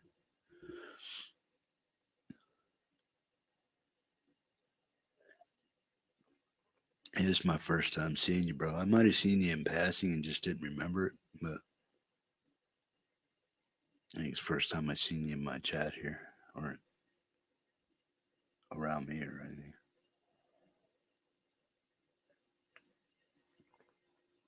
Tomorrow I'll have a video out.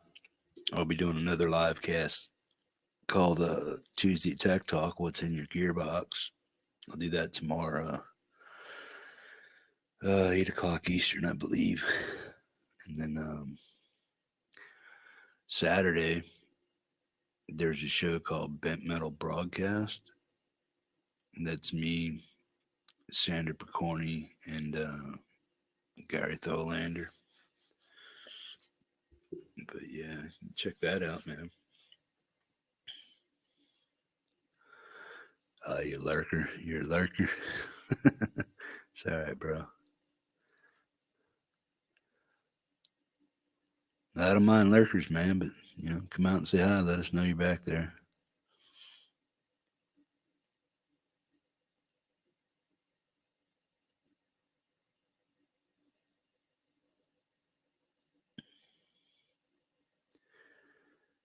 Hey, Dwight, you got any new songs coming up, buddy?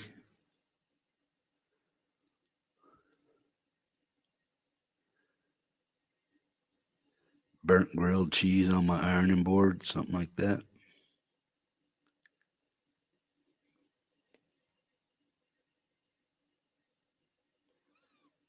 All right, cool.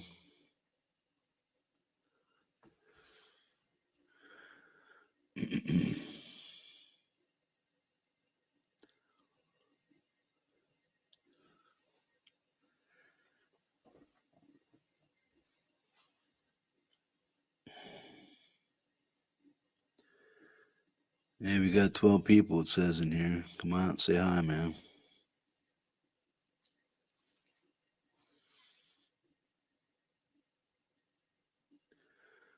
Cool, Dwight. Let me know, bro. See if we can get it on next week's show. If you come up with something by Saturday, let me know.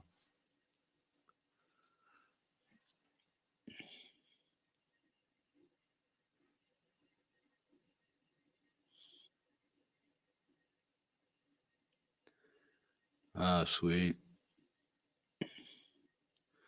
So that was the first time you posted anything tonight, Jimmy?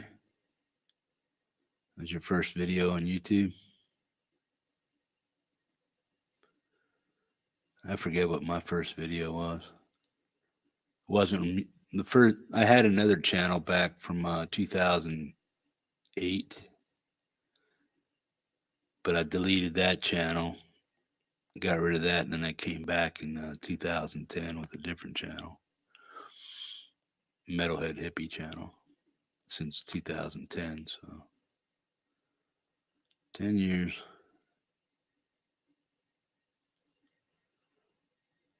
But I didn't get serious about posting until about 6-7 months ago on a regular basis, put it that way.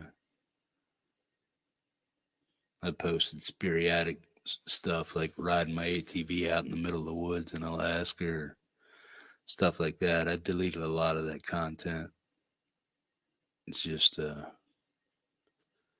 trail rides. I'd take a trail ride for an hour and a half, but I'd break it into 15-minute segments and stuff like that and show you guys some of the trails around where I live and stuff like that. I had some snowmobile footage of me ripping on a snowmobile 120 miles an hour and shit. I lost that shit on with my other computer. Pissed me off. I wanted to upload it to YouTube and I should have. And I couldn't save it to my mail because the files are too big. So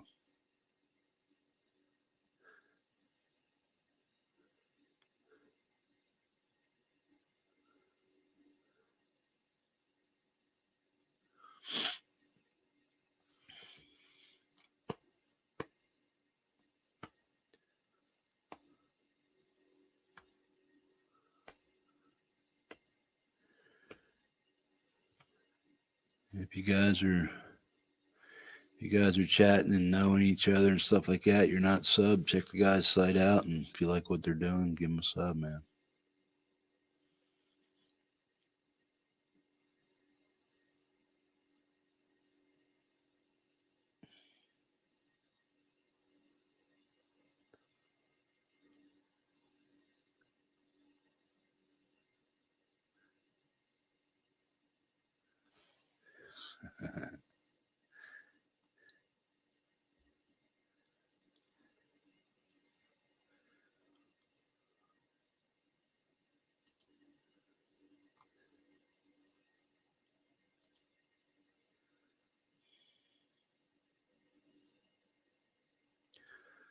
Rock on, people. Look at that, man. Look at that. Oops. Can't remember which way to go with that thing.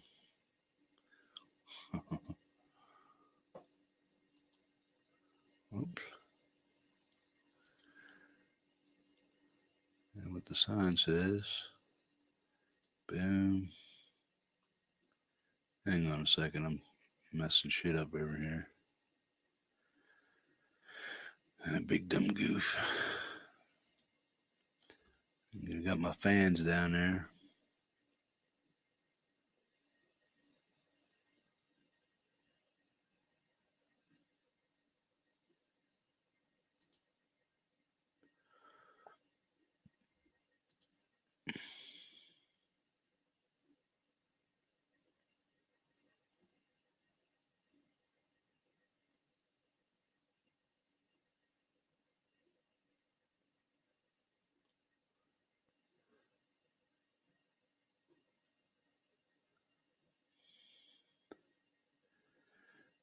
Cool, Thrash. I don't think me and a V would get along too well because I play sitting down and I'd end up smacking the ends on something and chipping it up and then be pissed off.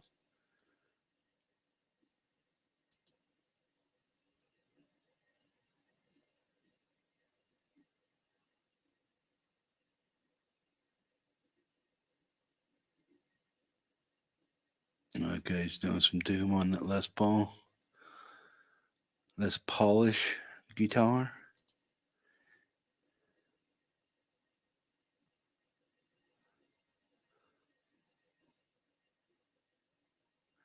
Matsumoka, yeah.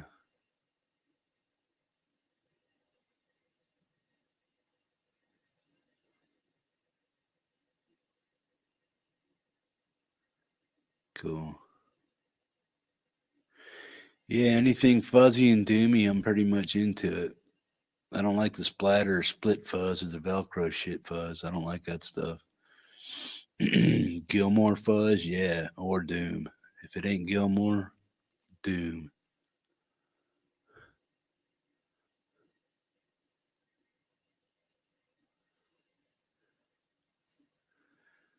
You see here.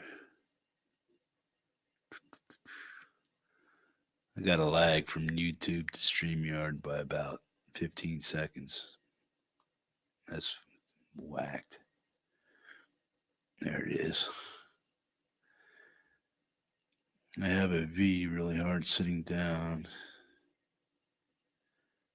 Hip under your right leg. Yeah. Yeah, see, that's still my problem, Vanzini, not having a right leg, man. That kind of eliminates all that. So a V would probably be good, but still I'd have to strap it up and when I sit here in close quarters and swing around in my chair to hit knobs and reach over to my amp and shit, bang, bang, bang, it would be dead in a week, and I'd be super pissed.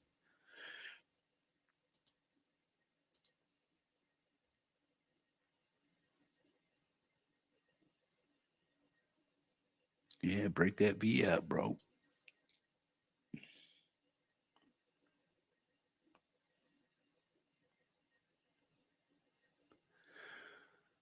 So what do you guys think of those new FBSGs, man? The new headstock shape, locking tuners and shit on some of them. Over $500. There's one there that's black fade. I think I showed that to you last night, but it has a black fade on it, with a flame maple on it. It has locking tuners, ebony fretboard for $550 fucking dollars. Did you see that one? Let me see if I can pull it up, man.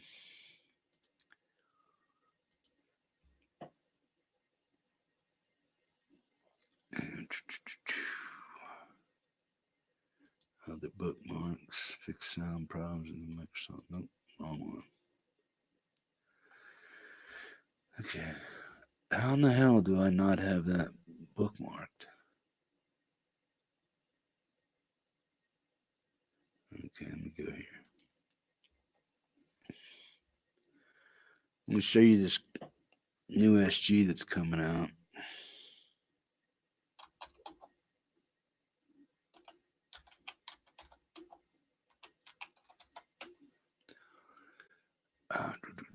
There it is. Looks damn near like a Gibson SG, man. No shit. I mean, I just pulled up two of them. One's $2,000. It's a Gibson SG Modern Trans Black Fade with a case for $2,000. Go to American Music Supply. I might be able to pull these two up the way they are. They look almost identical guitars, man. Hang on a second. Share screen.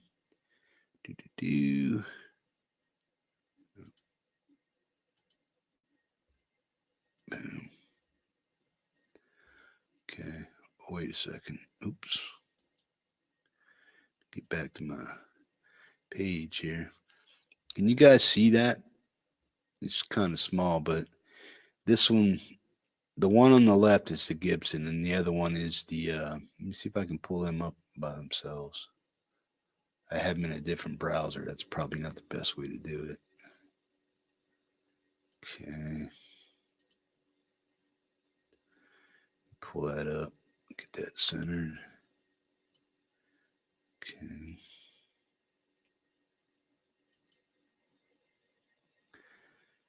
Can you guys see that? That's the new Epiphone SG for $550. What do you think of that one?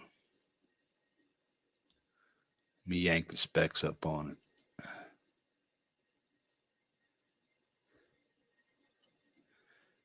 Okay.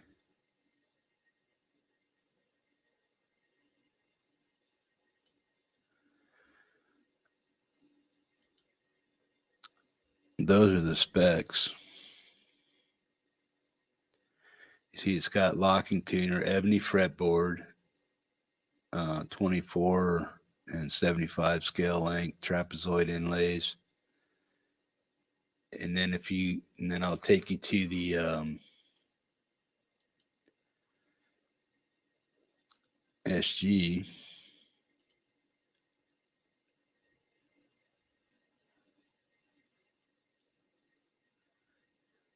Oh, this is, it kind of, it's got the Les Paul specs or the SG specs on it, but look at that one. They're damn near identical guitars, man. And that one's $2,000. There's not much of a difference cosmetically from each one.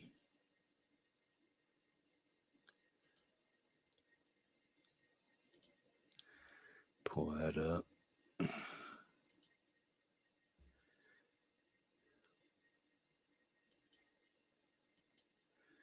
That's a face off of it. What do you guys think of that?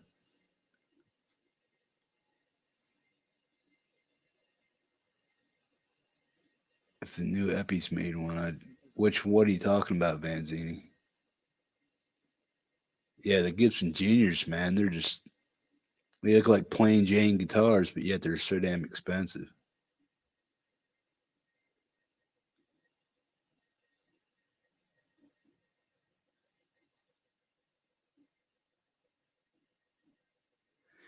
Yeah, that's what I'm saying. You might get a higher end paint job, but that doesn't. I mean, and then they got the blue one there. Let me pull that one up. Okay.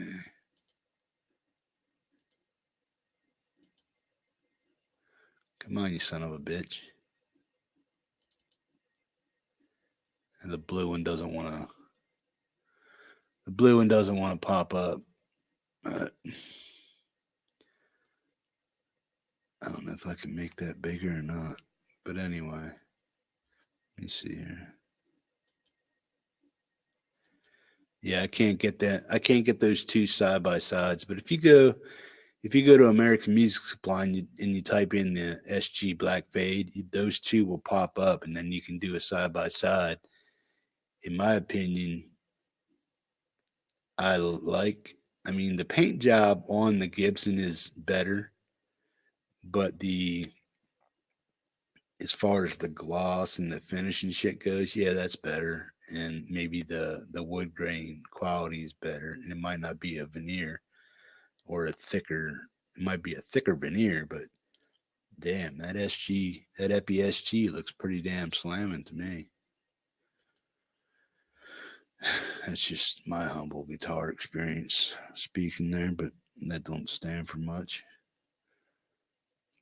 But yeah, I dig that SG. I'll probably end up getting it too. That might be my next guitar.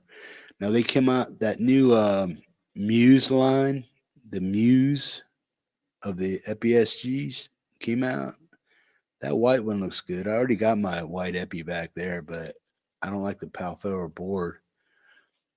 But that black one that I just showed you, that Black Fade, has an ebony fretboard, 24/75 scale, locking tuners. What the fuck? For five something? I think it has El Nico 3 and 4 in it. Threes and fours or Pro Bucker. I think they had the Pro Bucker 2, Pro Bucker Modern 2 and 3. I think they have the 2 in the bridge and the 3 in the neck. So they're Pro Buckers in there. But I thought it was a nice looking guitar. That one snuck in on me, as far as I know the Muse came out, but then I was browsing the P90 ones because I was thinking about getting the P90 SG. But that one there popped right out at me. I was like, whoa, check that out for five something, locking tuners, ebony board. Wow, Pro Bucker 2s and 3s in it. Can't beat it, man. I don't think you can beat that guitar for what it is.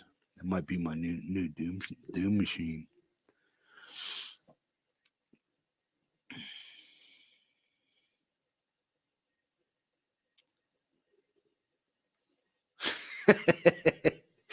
You're not worthy of a 400 plus guitar, dude. Come on now. Well, I did get my SG for under 400. I got a discount on it, so I think I paid $390 for it, something like that. I'd have to check my thing on there. My most expensive guitar is that PRS right there. That was $750, but that's a 277 baritone. And then my next expensive was my Schecter. Then my PRS over this one here was 500. Then I got that 7-string Schecter C7 Deluxe. That was 300, I think. And then my SG was 400, something like that. Let me see here. I got 7, 1,000, 15, 9, 15, 9, 2,000. 100. I got about $2,500 in guitars hanging on the walls there, something like that, roughly. Which ain't nothing. I mean, a Les Paul standard costs you 2,500 fucking bucks. You know what I'm talking about? So what the hell, man? Or an SG standard is 17 or 17.99. You know.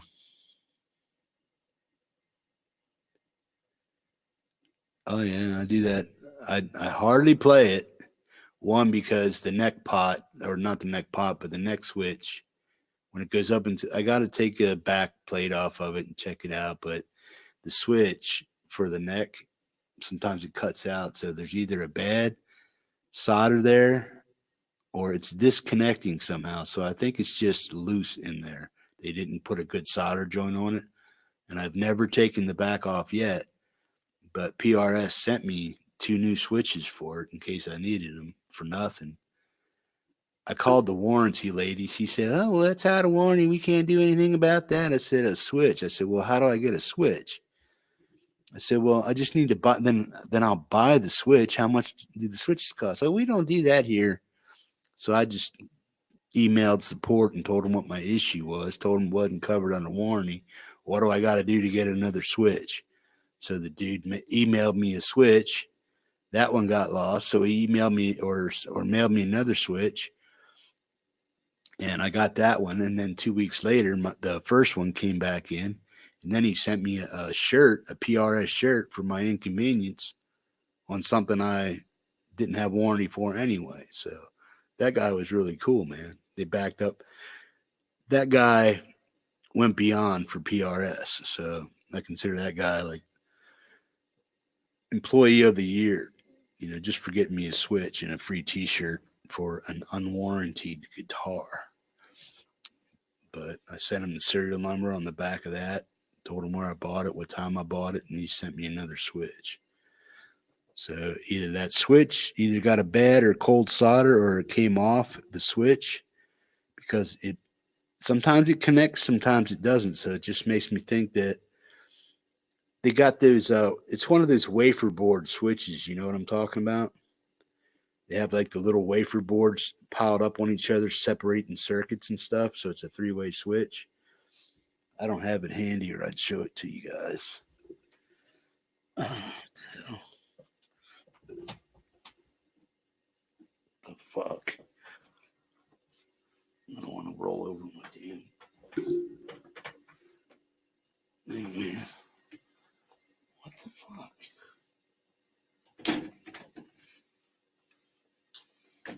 Okay. Where did I put those?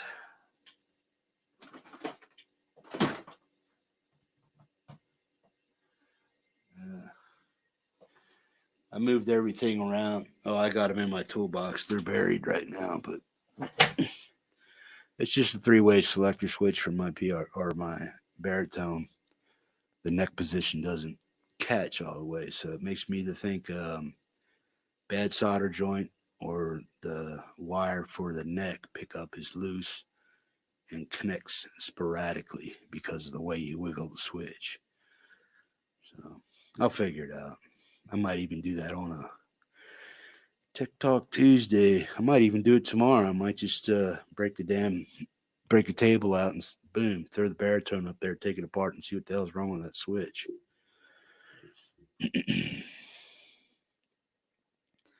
Anybody here good at soldering or replacing pots that know exactly what the hell they're talking about?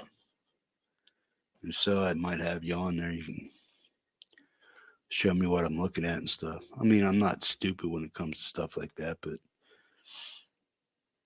when I'm messing around with the $700 piece of equipment, I know the pots are only and the switches are only like $10-$12, something like that at the most. But still, you're messing with a $750 guitar that's in pristine condition.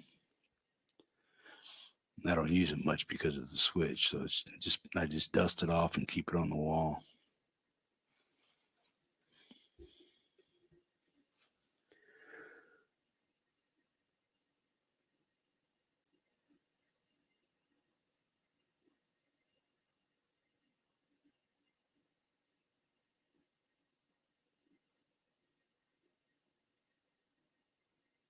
Oh, wow, that's fucked up.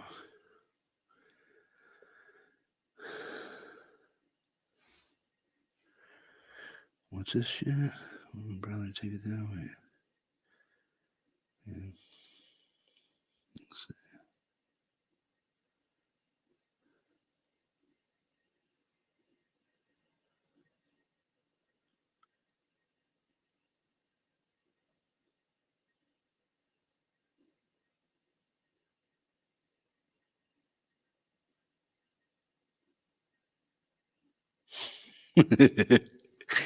Yeah. Hey, man.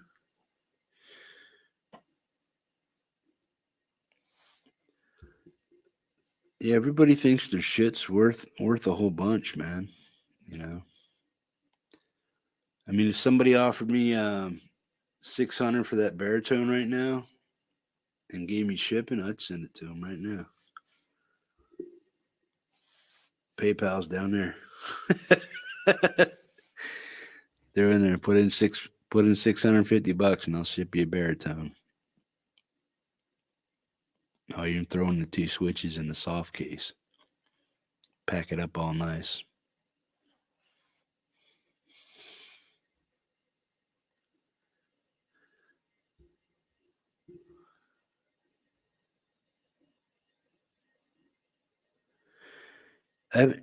Yeah, well, I do have an issue with the volume knob. It's kind of a little wiggly.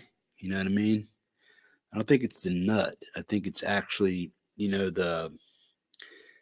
it comes up through, I think it's wiggly that way. So it's like off a little bit. So something, hopefully it's just the nut. I can just maybe pop the knob off and then tighten down the nut and that stops it from wiggling. But if it's inside the pot and the pot's bad, you know what I mean? The cylinder or the knob, the inside knob for the pot, if that's wiggling, then I have to replace the pot.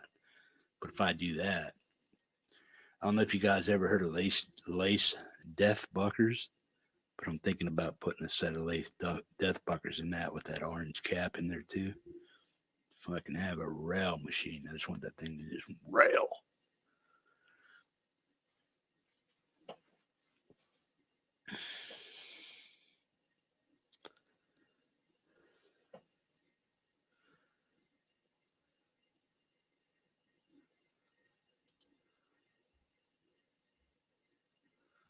So you went down and got it, yeah. Yeah, that's what I tell guys on Craigslist when I'm buying a guitar. Says, look, man, why are you trying to get so much for your guitar when other people are selling them for this? Well, one guy had the audacity to come back and tell me, check this out. I said, yo, dude, why are you trying to get more for the guitar than it was brand new, and for $200 more than anybody else was selling it for? So he was going almost $300 in the swing direction, $100 more than it actually cost, and then $200 more than what somebody else was putting up the same guitar for. Well, he goes, well, man, I got to get my shipping back, and plus it's got my mojo on it. Like, fuck you, man. So you want me to pay for your shipping because you give up on guitar, so you want your full fucking shit back, your shipping and everything, and you think because you got your mojo on it, your fucking DNA smegma all over the shit, that I'm gonna pay an extra $100 for it? Don't think so, bro. Like, fuck off. He's like, well, he did the same thing to me. We'll go buy that one then. He's like, no, take that fucking shit. I told him, man, I sent him back. Take that fucking shit off or get right.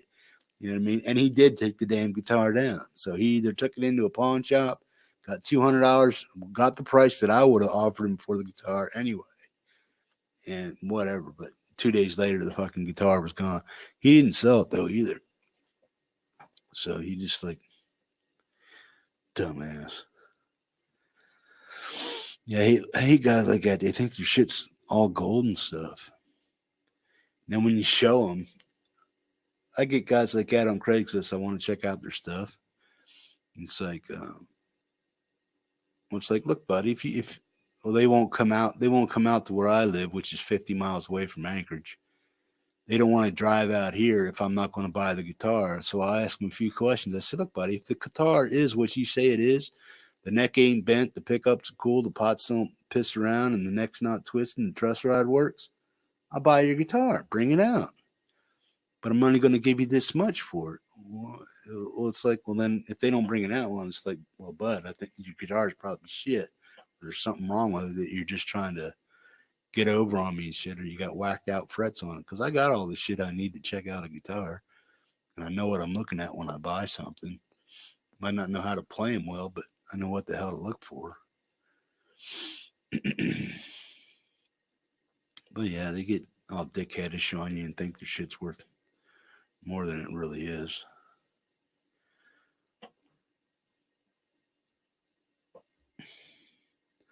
Oh yeah, well yeah, Vanzini. If see, I'm the kind of guy. If I buy something electronically, no matter if it's a guitar or anything, it's brand new, under warranty normally, so I can send it back. So I'll spend the money, you know. But when it comes to buying somebody else's used shit, if I don't know you, I'm checking it out for damn sure, making sure everything works. And I ain't giving you what you're asking for, because if you want to be a dick, I'll just go buy new shit. It's just like American Music Supply. There's this one dick that I deal with on there. What the hell's his name? Aaron. I think it's Aaron or Adam. I think his name's Adam. But every once in a while, I'll get him as a sales rep, because they don't do commission over there. So you get who you get stuck with. So every once in a while, when I call, this asshole picks up the phone, and I know who he is right away. It's like, sometimes I just hang up the phone on him. But I'm like, yeah, man, can I get my standard 8% discount? Blah, blah, blah. On a pedal, on a guitar, whatever it is I'm buying, I usually get 8% off. So he's becoming a dick. And because of all these tariffs and whatnot, it's like, oh, the company's losing money. I said, who the hell are you speaking for? I said, you see the thousands upon thousands of dollars of shit I got from buying from you guys, and you're not going to give me an 8% discount on my stuff? You're fucking ridiculous. Either that or you're fucking retarded or stupid. Well, mentally challenged, but mentally challenged people can't help it. This guy's plain retarded. You know what I mean? But it's like, that's bullshit. I bought a ram's head.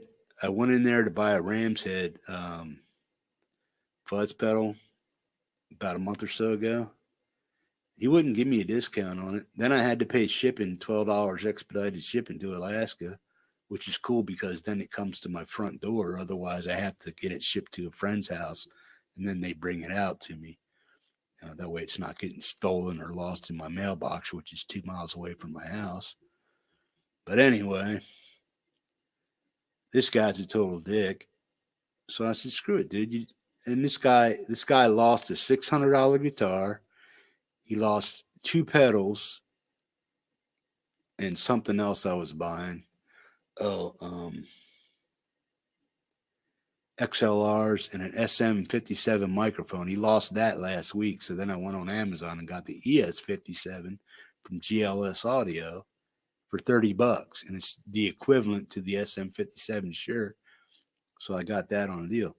But this guy has, it's like, dude, you're not going to give me 8% discount because I buy a shit ton of stuff from American Music Supply? Oh, no, man, we give you guys payments and shit like that. That should be enough. It's like, yeah, go fuck yourself. Because it's like, I'd rather just go to Amazon, pay full price, boom, get free shipping, and it's up here. Yeah, the payments are cool because it's easier on my wallet in the long run. But dude, I have no problem thumping out $500-600 for something that I like or I actually want. And if I can get free shipping from Amazon or somebody else, all the better. I don't give a shit. I'm not getting sick of that guy. So when he's there and I know he answers the phone, I just click, call back later. Get the second shift guys coming in.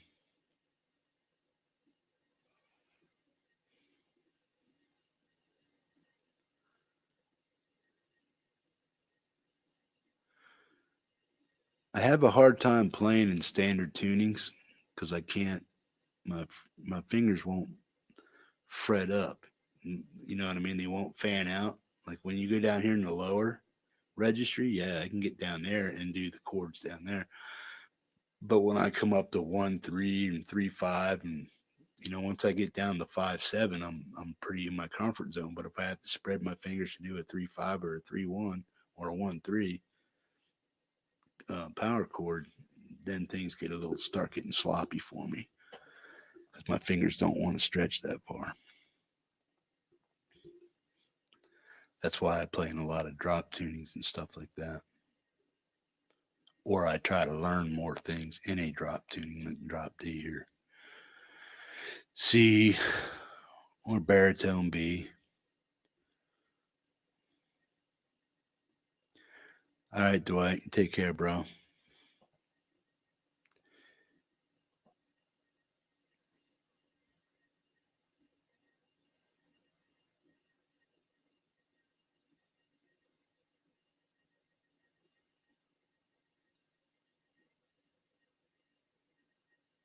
Cool.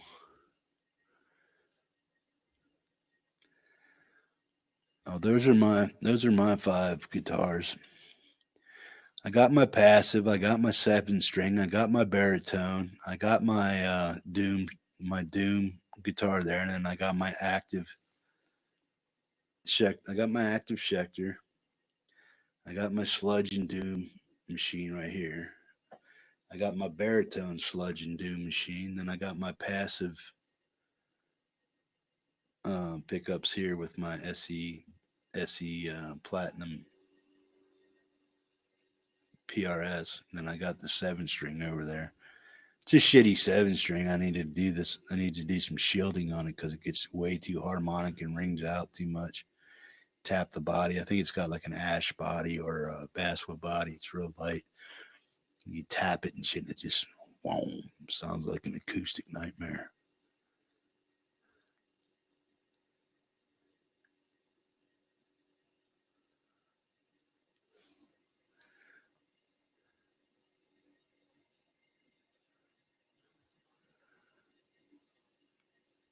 And if you guys are in the weeds over there, come on out and say hi, man.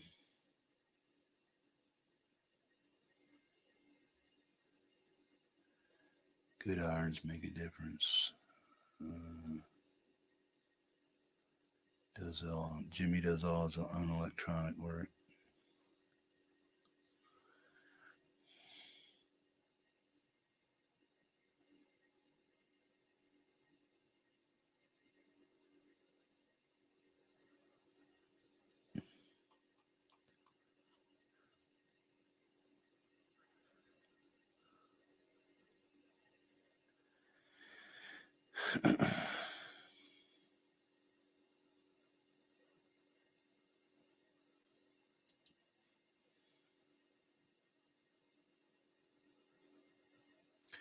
Yeah, well, my thing is, thrash is, I'm on crutches 24/7 every time I walk. So unless I'm actually doing stretches or practicing way more than I do, it probably won't. My hands probably won't change. But yeah, when I do go to play, I do stretch out a little bit and do all this shit and just try to get my fingers woke up and get the blood circulating good. But sometimes my hands actually feel swole, and it's hard for me to play then. So when I feel my hands relaxing a little bit and don't feel so swole up, then I go ahead and start playing.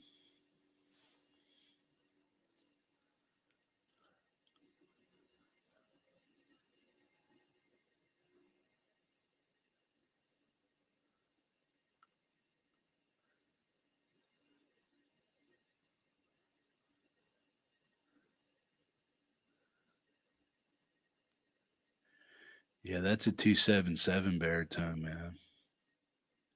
Awesome guitar, but with that switch being the way it is till I get that fixed, it sounds like shit on the neck. And then I get a periodic because of the switch. So I think it might be just a bad solder joint, or somebody didn't connect the wire correctly at the factory, and it just, when you go up, it might have gotten knocked loose or something from its solder joint. but I never checked it out. But I might do that tomorrow for Tuesday Tech Talk.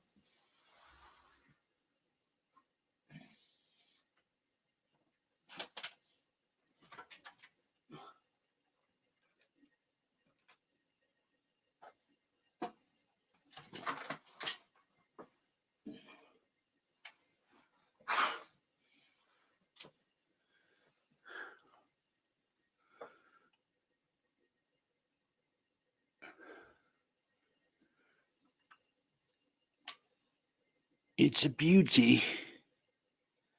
Look at that flame, man. That flame is nice and even. It's pretty nice book match veneer on there. It doesn't look off. It's not as orange as some of them appear to be. This one came in a nice burnt kind of color, man. It's awesome. But this is my issue right here, is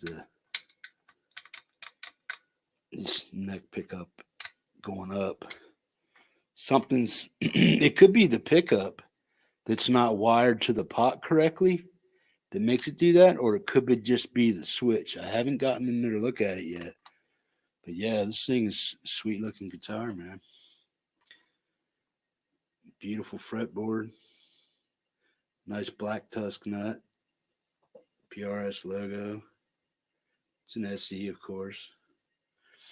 The only thing I would do to this is maybe get some hip shot locking tuners thrown in there. That's about the only thing I would do. But this is a 27.7 baritone. So, you guys liking that flame? That's a pretty flame on this one. And the back is like a burgundy reddish color. It's a pretty guitar for sure. And of course, I got the PRS bird leather strap that you pay $40 for, and it's thin piece of shit crap leather.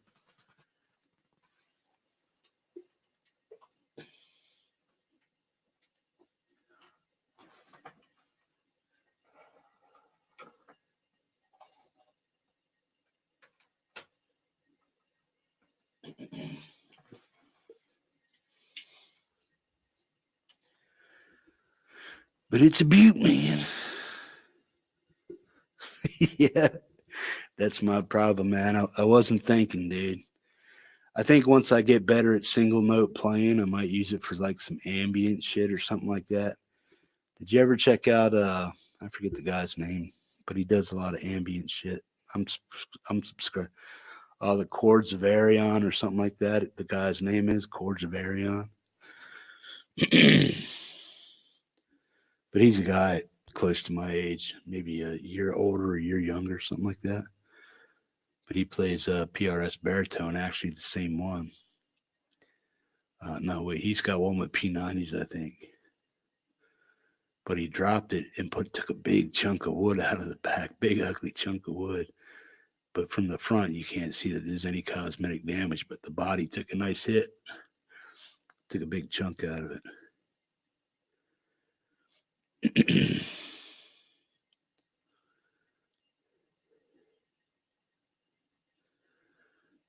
But yeah, somebody offers me $650 cash, man, on my PayPal, I'll ship it out the next fucking day, man. As is with 2 switches. And I had 3-pack extra strings for it. So there you go. You won't need strings for a while. I'm willing to take $100 hit on it. But the guitar is 2 years old, brand new. I've only played it like 4 or 5 times because of the switch issue. And I didn't play it enough. When I first got it, the switch worked okay. But then right after the 45-day warranty ran out from to be able to just ship it back and replace it. Plus, I didn't feel like returning it. See, I have to pay for return shipping on the guitar, but then they reimburse me when they send me another one. But if I don't get another guitar, then they don't reimburse me. So, if I don't get a replacement guitar, so it wasn't worth the hassle to figure it out. So I figured, well, if it's just something electronic, I know I can get it fixed down the road. So I just left it hang there. And then the other, like 2 months ago, I picked it up, wanted to play it. The fucking switch was going on me and stuff. So I decided to call PRS, see what they could do for me. Cool, Buckeye. You watch him too? Yeah, when he comes out with stuff, I check him out. He helps. I mean, even if I don't really dig what he does, I mean, I like the noises he's getting out of his guitar and stuff, but just his knowledge with the pedals that he uses for ambient noise making and shit like that is enough for me to get to tune in, just to see what he does with the pedal or what he makes the pedal do. So that's why I'm pretty much sub to him.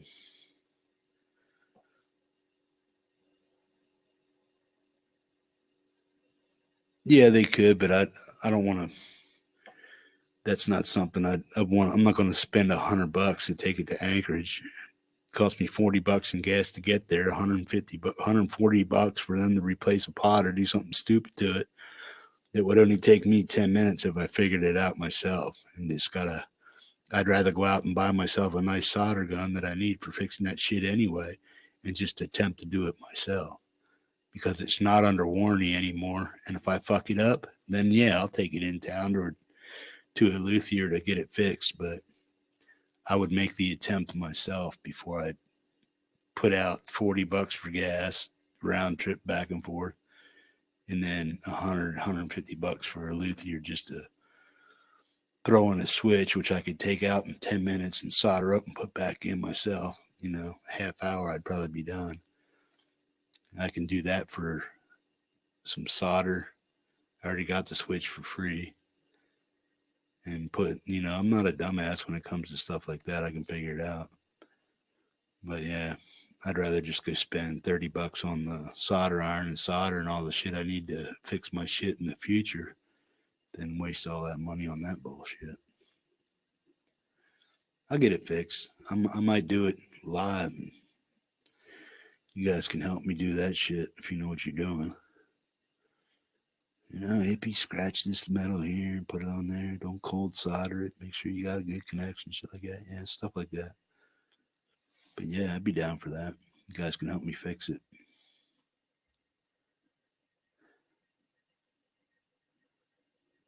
No, I'm like 50 miles from Anchorage, bro.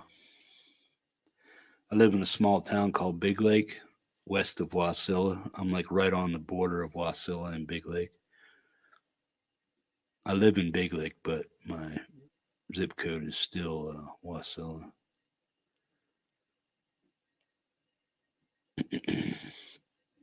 If you go to like Google Maps or something like that, type in Big Lake, Alaska. I live right there, right in that area.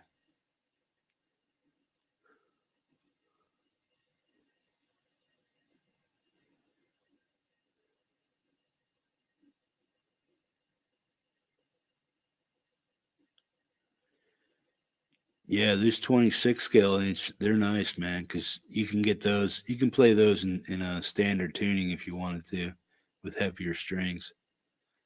Or you can go down to like drop A or something like that, drop B easily without thinking about it. Just put it like a set of 60s on, put a 60 gauge string on there, you'd be all right. Do some 60 14s or 60 12s, something like that on there. A 26 scale inch, man, that thing would just rip. Total doomage, if that's what you were going to do with it.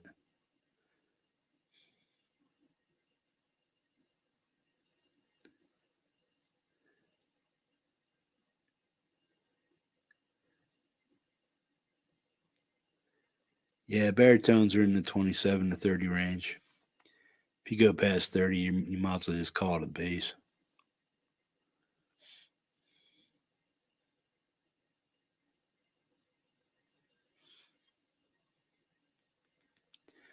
Somebody just came out with a new baritone. I forget who it is, but that's 28 inches. I don't know who it was, though. I don't think it was Schecter, but somebody at NAMM came out with one. It might be ESP or LTD, one of those two. But I don't think Schecter's had a. I don't think Schecter really does a baritone. Oh, yeah, I think it was LTD or ESP. I don't think Schecter does a baritone, do they? I know they have one, the 26.5, but I don't know if they do a baritone scale guitar, or they might call that the baritone, the 26.5 or 26.25.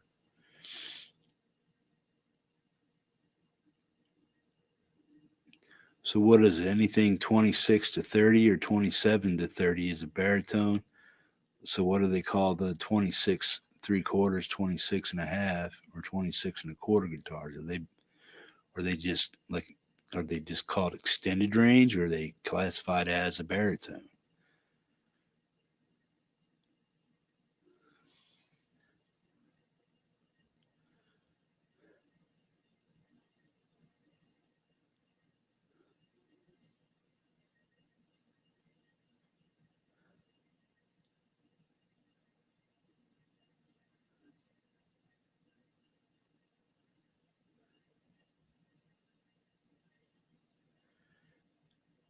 Yamaha's got a baritone. Anybody hear of a BC Rich Outlaw? There's one on Craigslist for $200. I was thinking about getting as a shred machine. See if I can grab it here.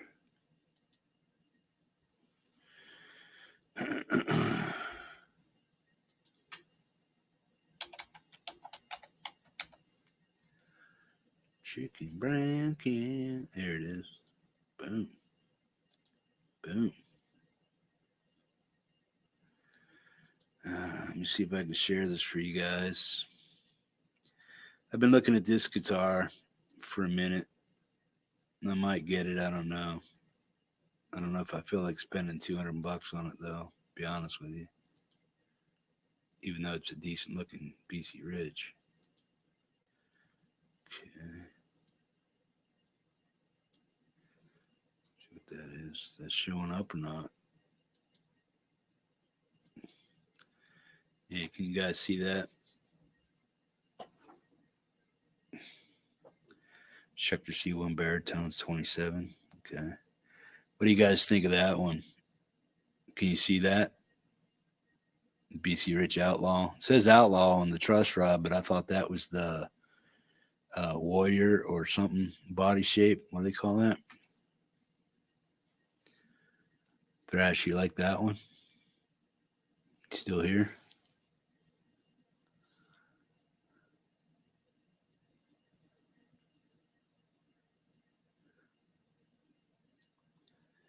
Yeah.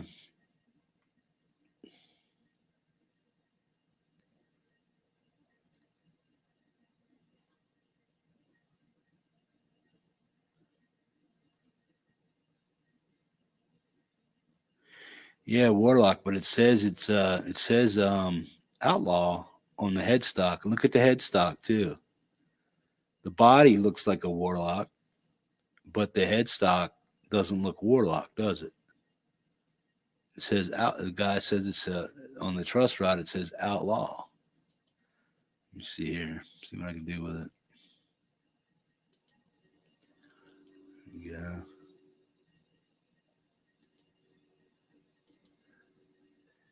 You see it? Let me get rid of this shit here. Brand. Get rid of that shit there. Can you see it? You think that's worth $200?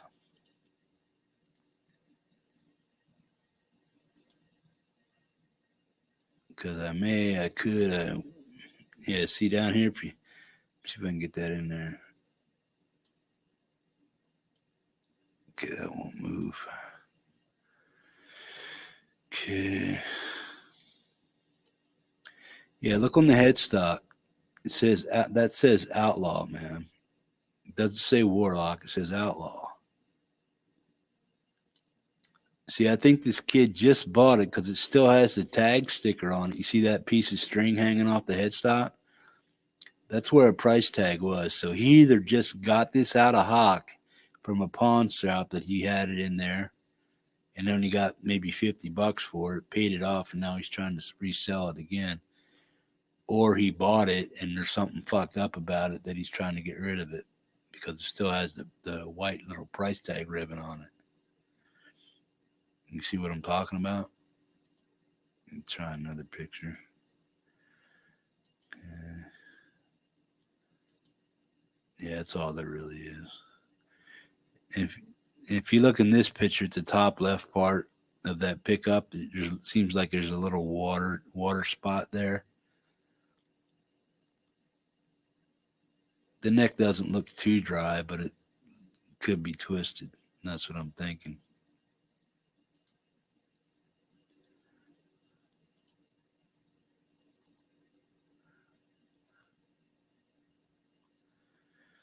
See what else you got.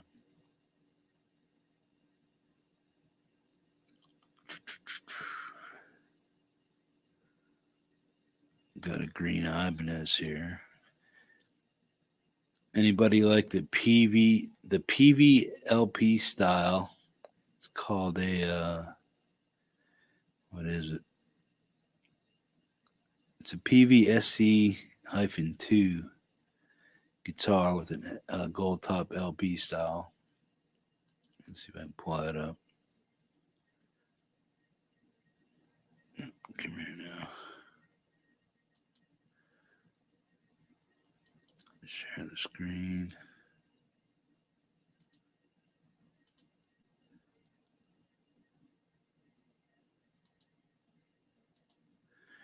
You guys think of that one?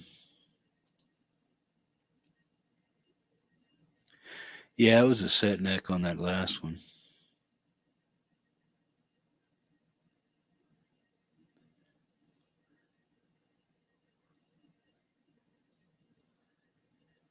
Yeah, I hear you, but I wouldn't want it for parts because I would probably never buy another guitar like that. You know what I mean? If it had a $50, $60 set of locking tuners and decent pickups in it, even if it was all trashed, yeah, the parts would be good and the pots maybe. But I would have to know exactly what was in that guitar before I actually offered the guy $200 for it.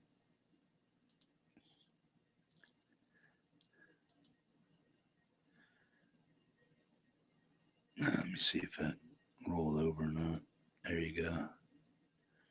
That's that gold top. RPVs. Okay. Yeah, it's got the zebra pickups in it. I don't know what they actually are, but it's an SC. It's an SC2 PV.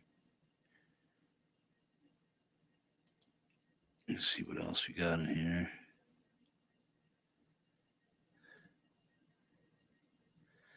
Got a Fender Squier Telecaster Black Star amp for $200. It's not bad.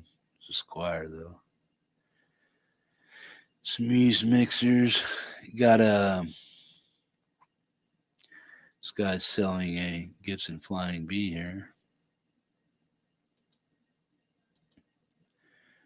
Now I was thinking fleetingly about looking at that for $800. That's as big as I can get that picture. That's the only one he put up too, so it's I forget what year it is, but it's an older Flying V.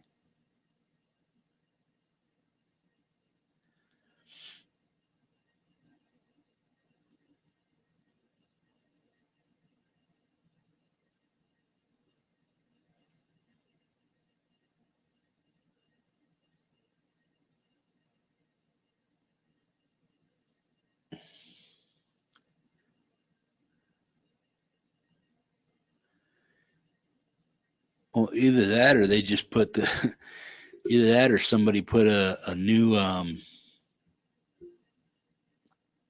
put the wrong truss rod cover back on their guitar.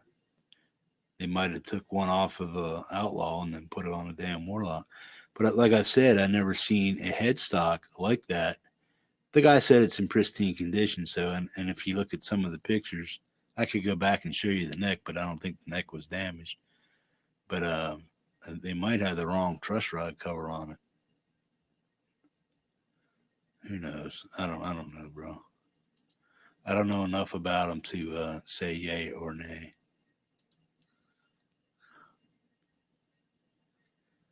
Then he's got a 77 Gibson Les Paul for $3,000. It's a nice looking guitar, man. See that one?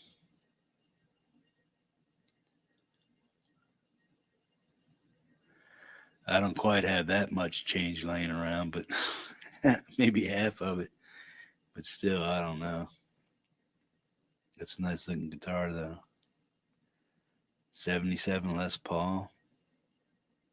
Kind of looks like a semi-quilted finish on it from over here, but you can't really. It's either solid or it's got some kind of smoke fade on it that you can barely see the fade, or it's natural wood tones shining through the finish. But it's an awesome looking guitar, though. Let's see what else we got here. Got a Randall Satan down there. Got somebody trying to get rid of a Turbo Rat. What else we got? There's not much else on here that I'm really interested in.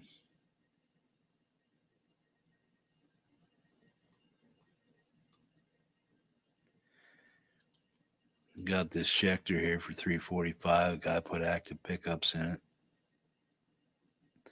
It's just a Stealth. A C1 Stealth go for $450, $500 new. But this guy put different pickups in it. Where he put see what he put in it. Yeah, he put the Gary Holt active 8189. And I already have those. That's what's in my Schecter right now. Is the 8189 pickup set. This is the Gary Holt set. But yeah.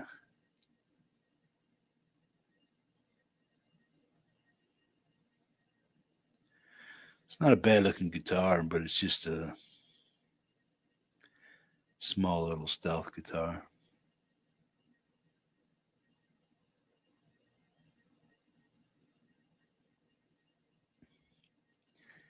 It's nice looking, but if I were looking to buy that, I would give him $300 for it. Here's a Jackson Randy Rhoads #1, I guess. I don't know, can you guys see that?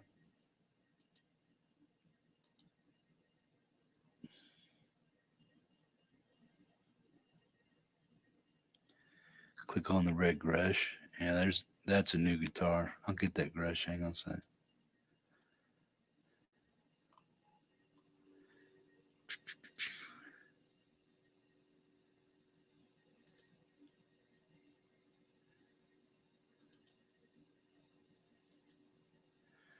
There you go, bro.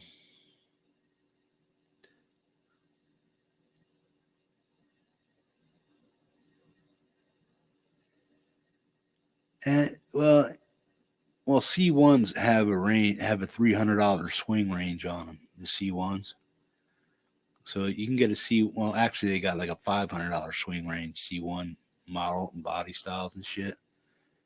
But my Schecter's a C1 body style, but it's a 006. It's still classified as a Hellraiser style. I'll flip the page on this. Let me get it figured out here. Okay, it says Chet Atkins, Tennessean. It looks like it's got some type of, I guess they're P90s, some type of P90. Body looks a little worn. Not too bad looking though. Gresh by Bigsby.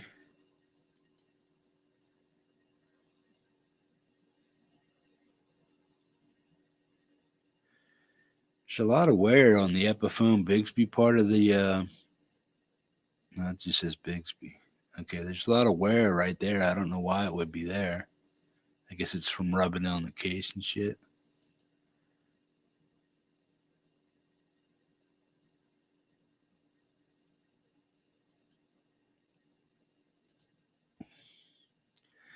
Yeah, if the guy wants $2,000 for that.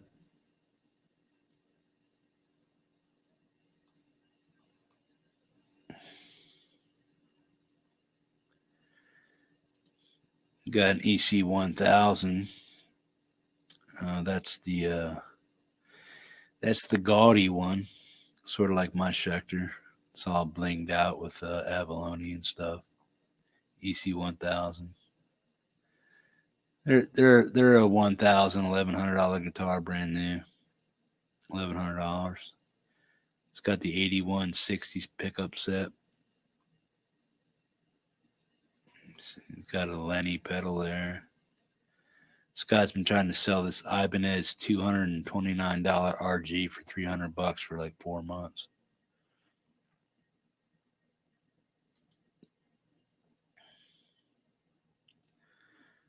There's nothing really special here in this one. Here's an Eastman. You guys might like this one. That's a nice looking guitar.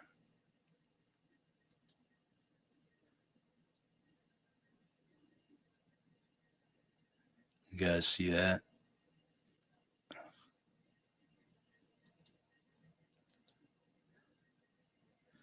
You like that one?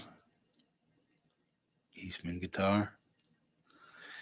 That thing looks like a nightmare to keep intonated in, because that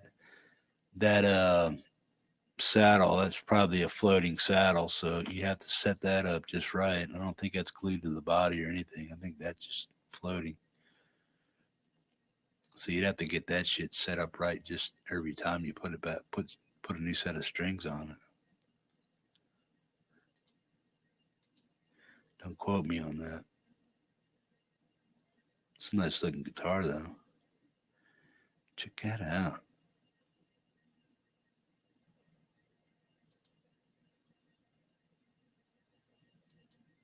Looks damn near brand new. I don't think the guy's actually ever played it much if he did.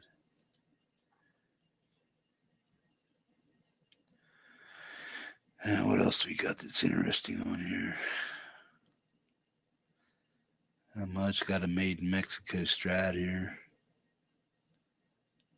It's kind of like a blackish blue metallic paint job, dark blue metallic finish. And then what else?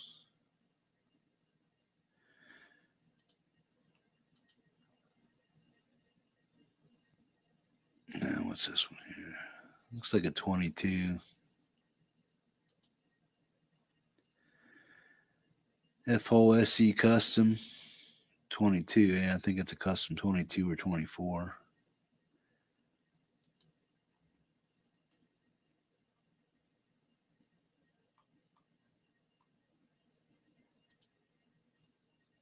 And what do you guys think of this one?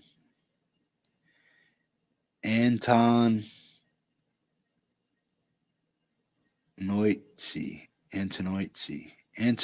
guitar.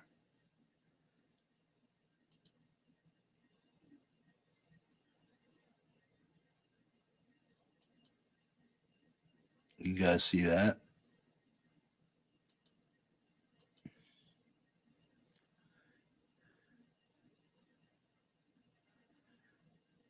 I don't know. I didn't see the headless one. What do you think of this one? It's called like an Antonoitzi. I don't know what the hell, how to pronounce the name. Check that out, man. It's got like this really funky, burly kind of stuff on it. It's got all this scroll floating trim on it. It's all the way through. It's just through body, neck.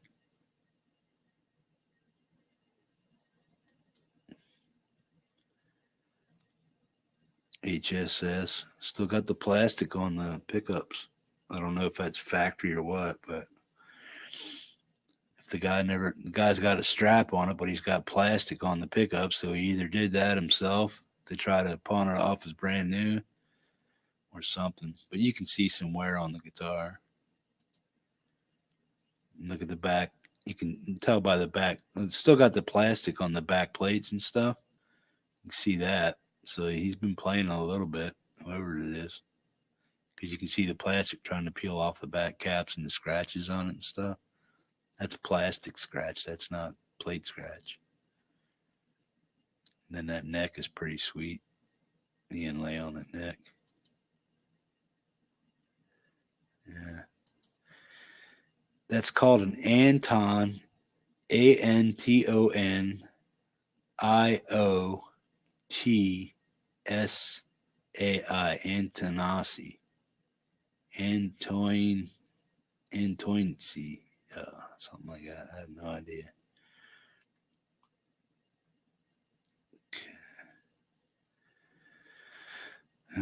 Absolute beauty. I just don't play it. Set neck, through body, humbucker, tremolo, blah, blah, blah. 5-position blade, Floyd Rose, fine adjustment bridge, tuners. Just the right size. Telecaster. I don't know what else he's got to say about it. 25.5 scale, 24 fret. And he wants $450 for it. Probably talk him down on that one. Headless, he said. He said he's seen a headless. Let me see if I can find it. Might have just been that the picture wasn't all the way.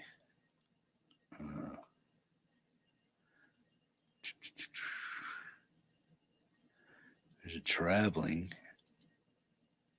Is that the one you were talking about?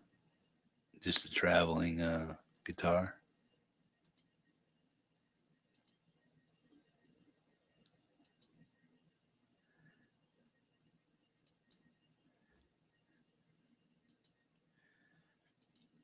Is that what you were talking about?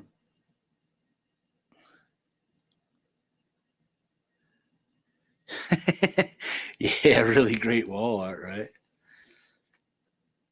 Yeah, see, I don't know enough about trem systems and shit like that to know if somebody would be selling me a fucked up trem. Okay, it's not the one. Yeah, it's the only headless one I'm talking about. Let me see if I can pull up something headless this way. Yeah, there's no match for a headless guitar. So it must have been, I don't know what you were, it might have been a picture of something that the top of the picture might have been cut off and it looked like a headless guitar. So I'll look for you though, bro. See if I can find something. Here's a 1980 Gibson 335 S Firebrand. They want $1,200 for that. Headless. Ain't seen a headless.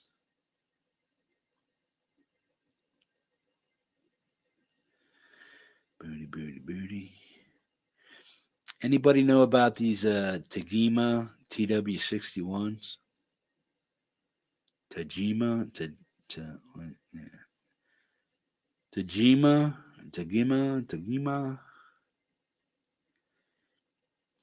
Let me see if I can. There's a PV65. PV6505, 212. Those are not rare, but they're not on the market anymore. But it's a 6L6 tube set, 212. I don't know why PV discontinued it, man. I'm sure they would have sold if they kept them going. I'm still looking for that headless.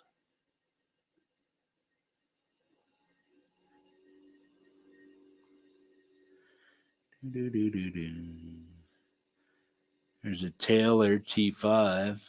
I don't know if you guys know what that is, but that's got like a little lipstick pickup on it.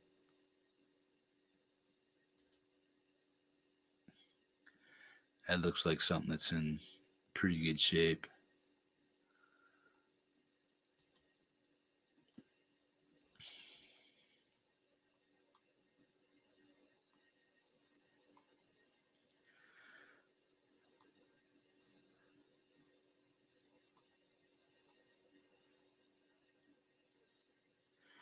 Yeah, I'm not seeing a headless guitar better.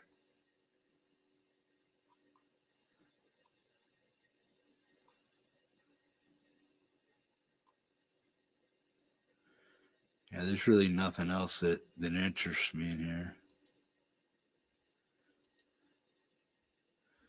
Except for this right here, Schecter. But he wants too much for that.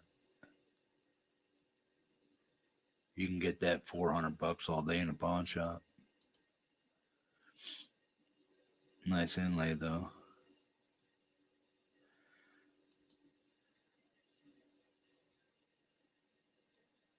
Neck through. Pretty wore out. It's not wore out, but it's worn pretty good in the back. So he played. It's a player.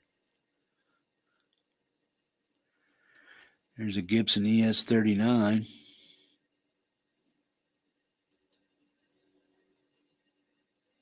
What do you think of that one?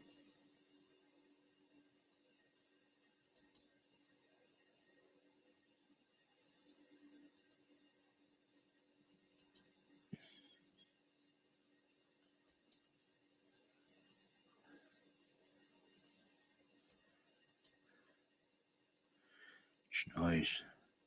That's the smaller body, right? That's smaller than the 3.5, the 3.9, if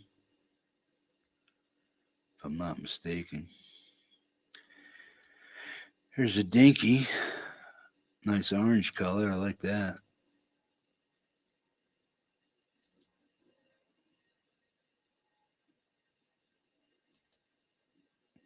That thing looks dried out like a mofo. I haven't taken care of that one, man. Whoever had this guitar, it was sitting for a long time. Got a big knot taken out of the body there. What else we got? Fender Deluxe Strat, $600. Got a Fender Strat guitar for $1,000. It's like the bird shit yellow one. The off-white, whatever they're going to call it.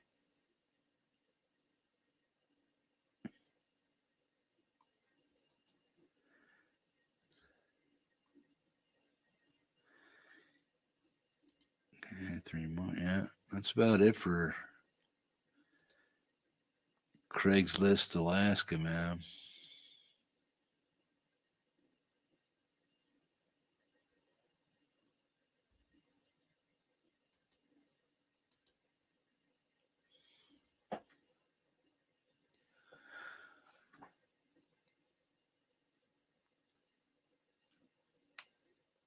Yeah, that 339, they're the smaller body. They're smaller body than the 335 ESs, right?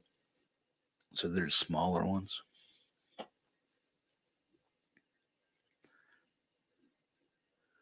I'll eventually get something like that, but I doubt if I'll pay that much. I might get like a dot or something like that, or a 355 dot or 335 dot. They have something like that, but I don't know if I'd ever pay that much for a Gibson.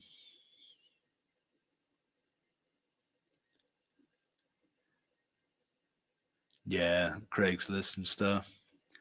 Yeah, there's like 500 ads. Some of it's junk, some of it's not. Old shit.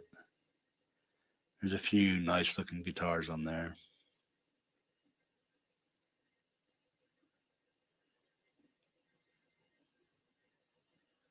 Yeah, a lot of pianos and piano stands, piano benches, drum set seats and shit. Yeah, kick parts, pedals, boom, boom, boom, boom, thunder kickers and shit. Yeah. Once in a while, you'll find a decent guitar that you really want or that you've been craving for a while. You'll find one and one at a good price. The only thing I really keep an eye out for is you guys might not like it, but I like the LTD Vipers. I keep an eye out for those. Anything a 330 and above. They have a 330 Viper, which is just under the 400 Viper, but I'd like to get a 400 Viper and up. Did you see those new? I think they're the EC 1000 Vipers with that quilted red top, and then you got one that's purple and one that's red. Fuckers are awesome. These quilts are awesome. But they're $1,000. Those guitars. I'd love to have one of those. I just don't want to spend the money on them. like I said, 750 is the most I've ever paid for a guitar so far, and that's the PRS baritone. I don't know if I'll go over $1,000. If I do, that means I'd have to have everything else that I owe out there paid off as far as musical equipment, and then I'll just make the investments for $80 a month for a $1,000 guitar. I can swing that.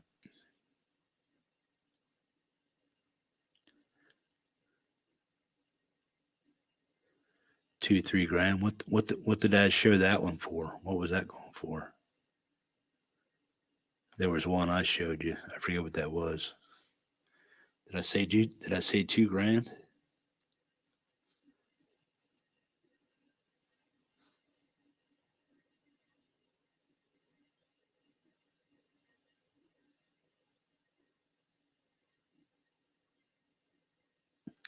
Dude, if that's a Viper 1000 in red for $350, that's well worth it. They're $1,000 guitars all day. $850, $3,000 or $1,000 brand new guitars. And $350, that's well worth it. People are trying to sell their Viper 400s for $350. They're not getting them though. Most I'd pay for a Viper 400 is maybe $250, and it had to be in pristine shape. Faux reels.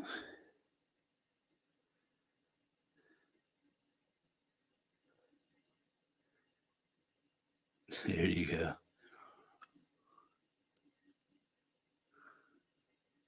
Yeah, if you put a guitar in the right spot or in enough spots online, as long as it didn't cost you a fortune to advertise them or for fees and shit, if you could do that, you could probably make a decent living flipping guitars if you did it right and you bought the right shit.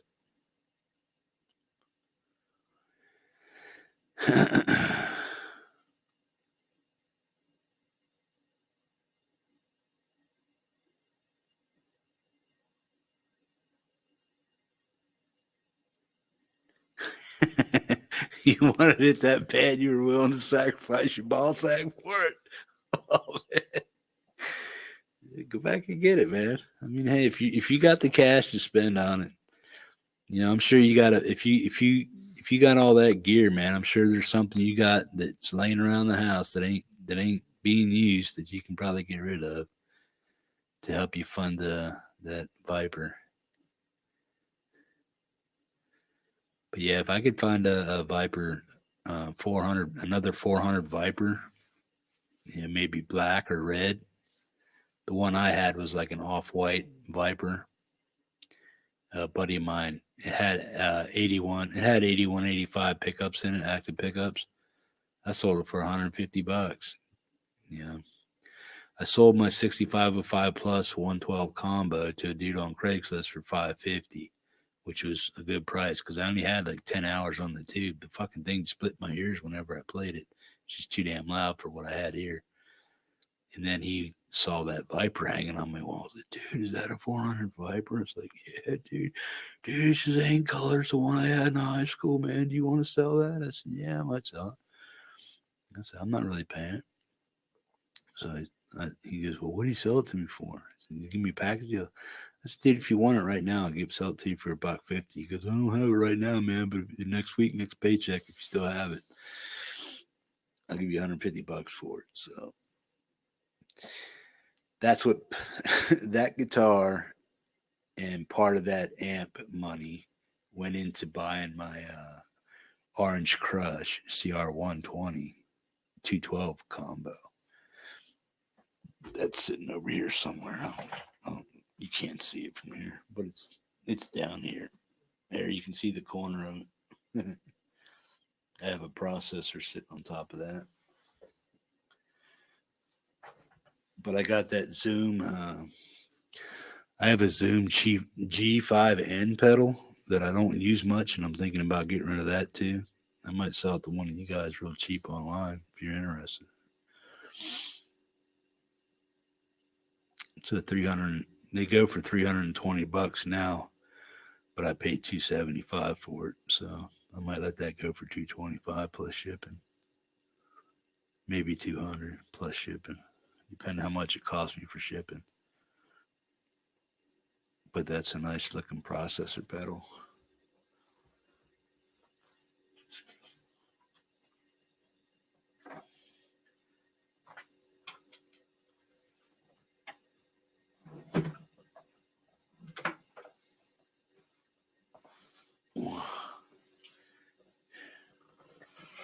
Brand spanking new. I used it like 8 times just to check everything out to make sure it all worked. That was it. Still needs the firmware update on it. Zoom has a firmware update for it that I haven't even gotten put in yet.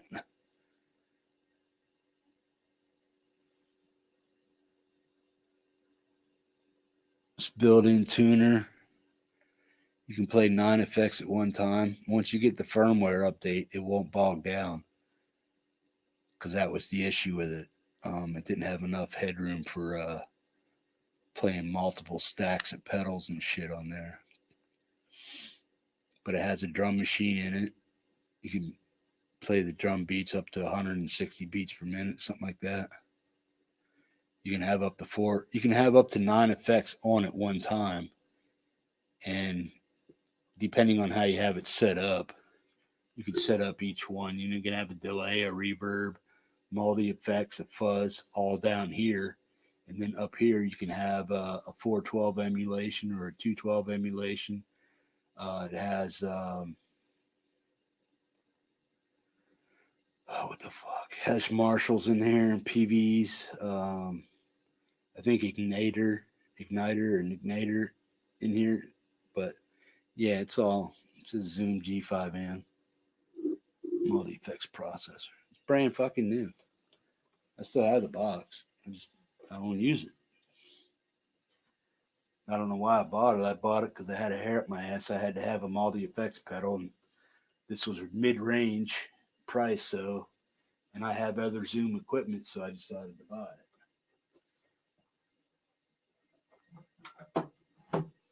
I still have the box for it. I also have a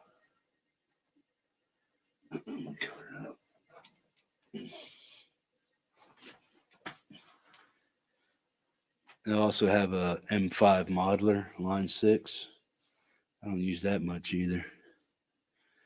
So those are some things I'm thinking of getting rid of.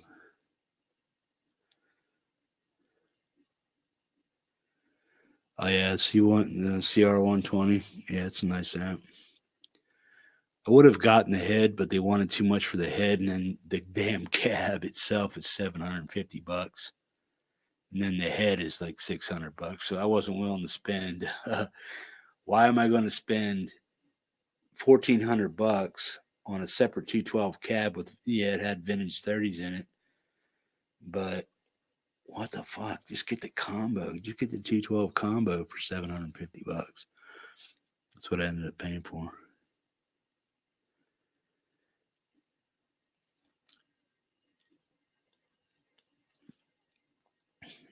Yeah, I don't imagine it would cost me more than $30 to ship it somewhere. So if somebody wanted to give me $230 for it, I'd sell it to them.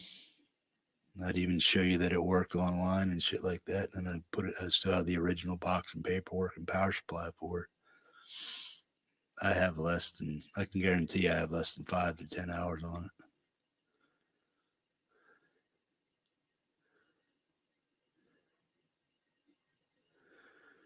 All right, man.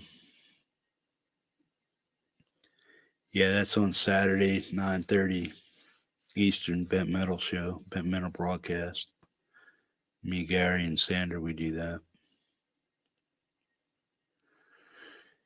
Yeah, guys, we've been on here for 3.5 hours. I think I'm going to cut the feed here, man. I appreciate you guys hanging out with me and shit. But yeah, tomorrow I'll be doing another live cast at 4 o'clock my time, 8 o'clock Eastern, Tuesday Tech Talk. And I'll be talking about all the shit that I got here to go online, my cans, my mic, my other mic, my cab mic, all that shit. We can talk about that shit too, man.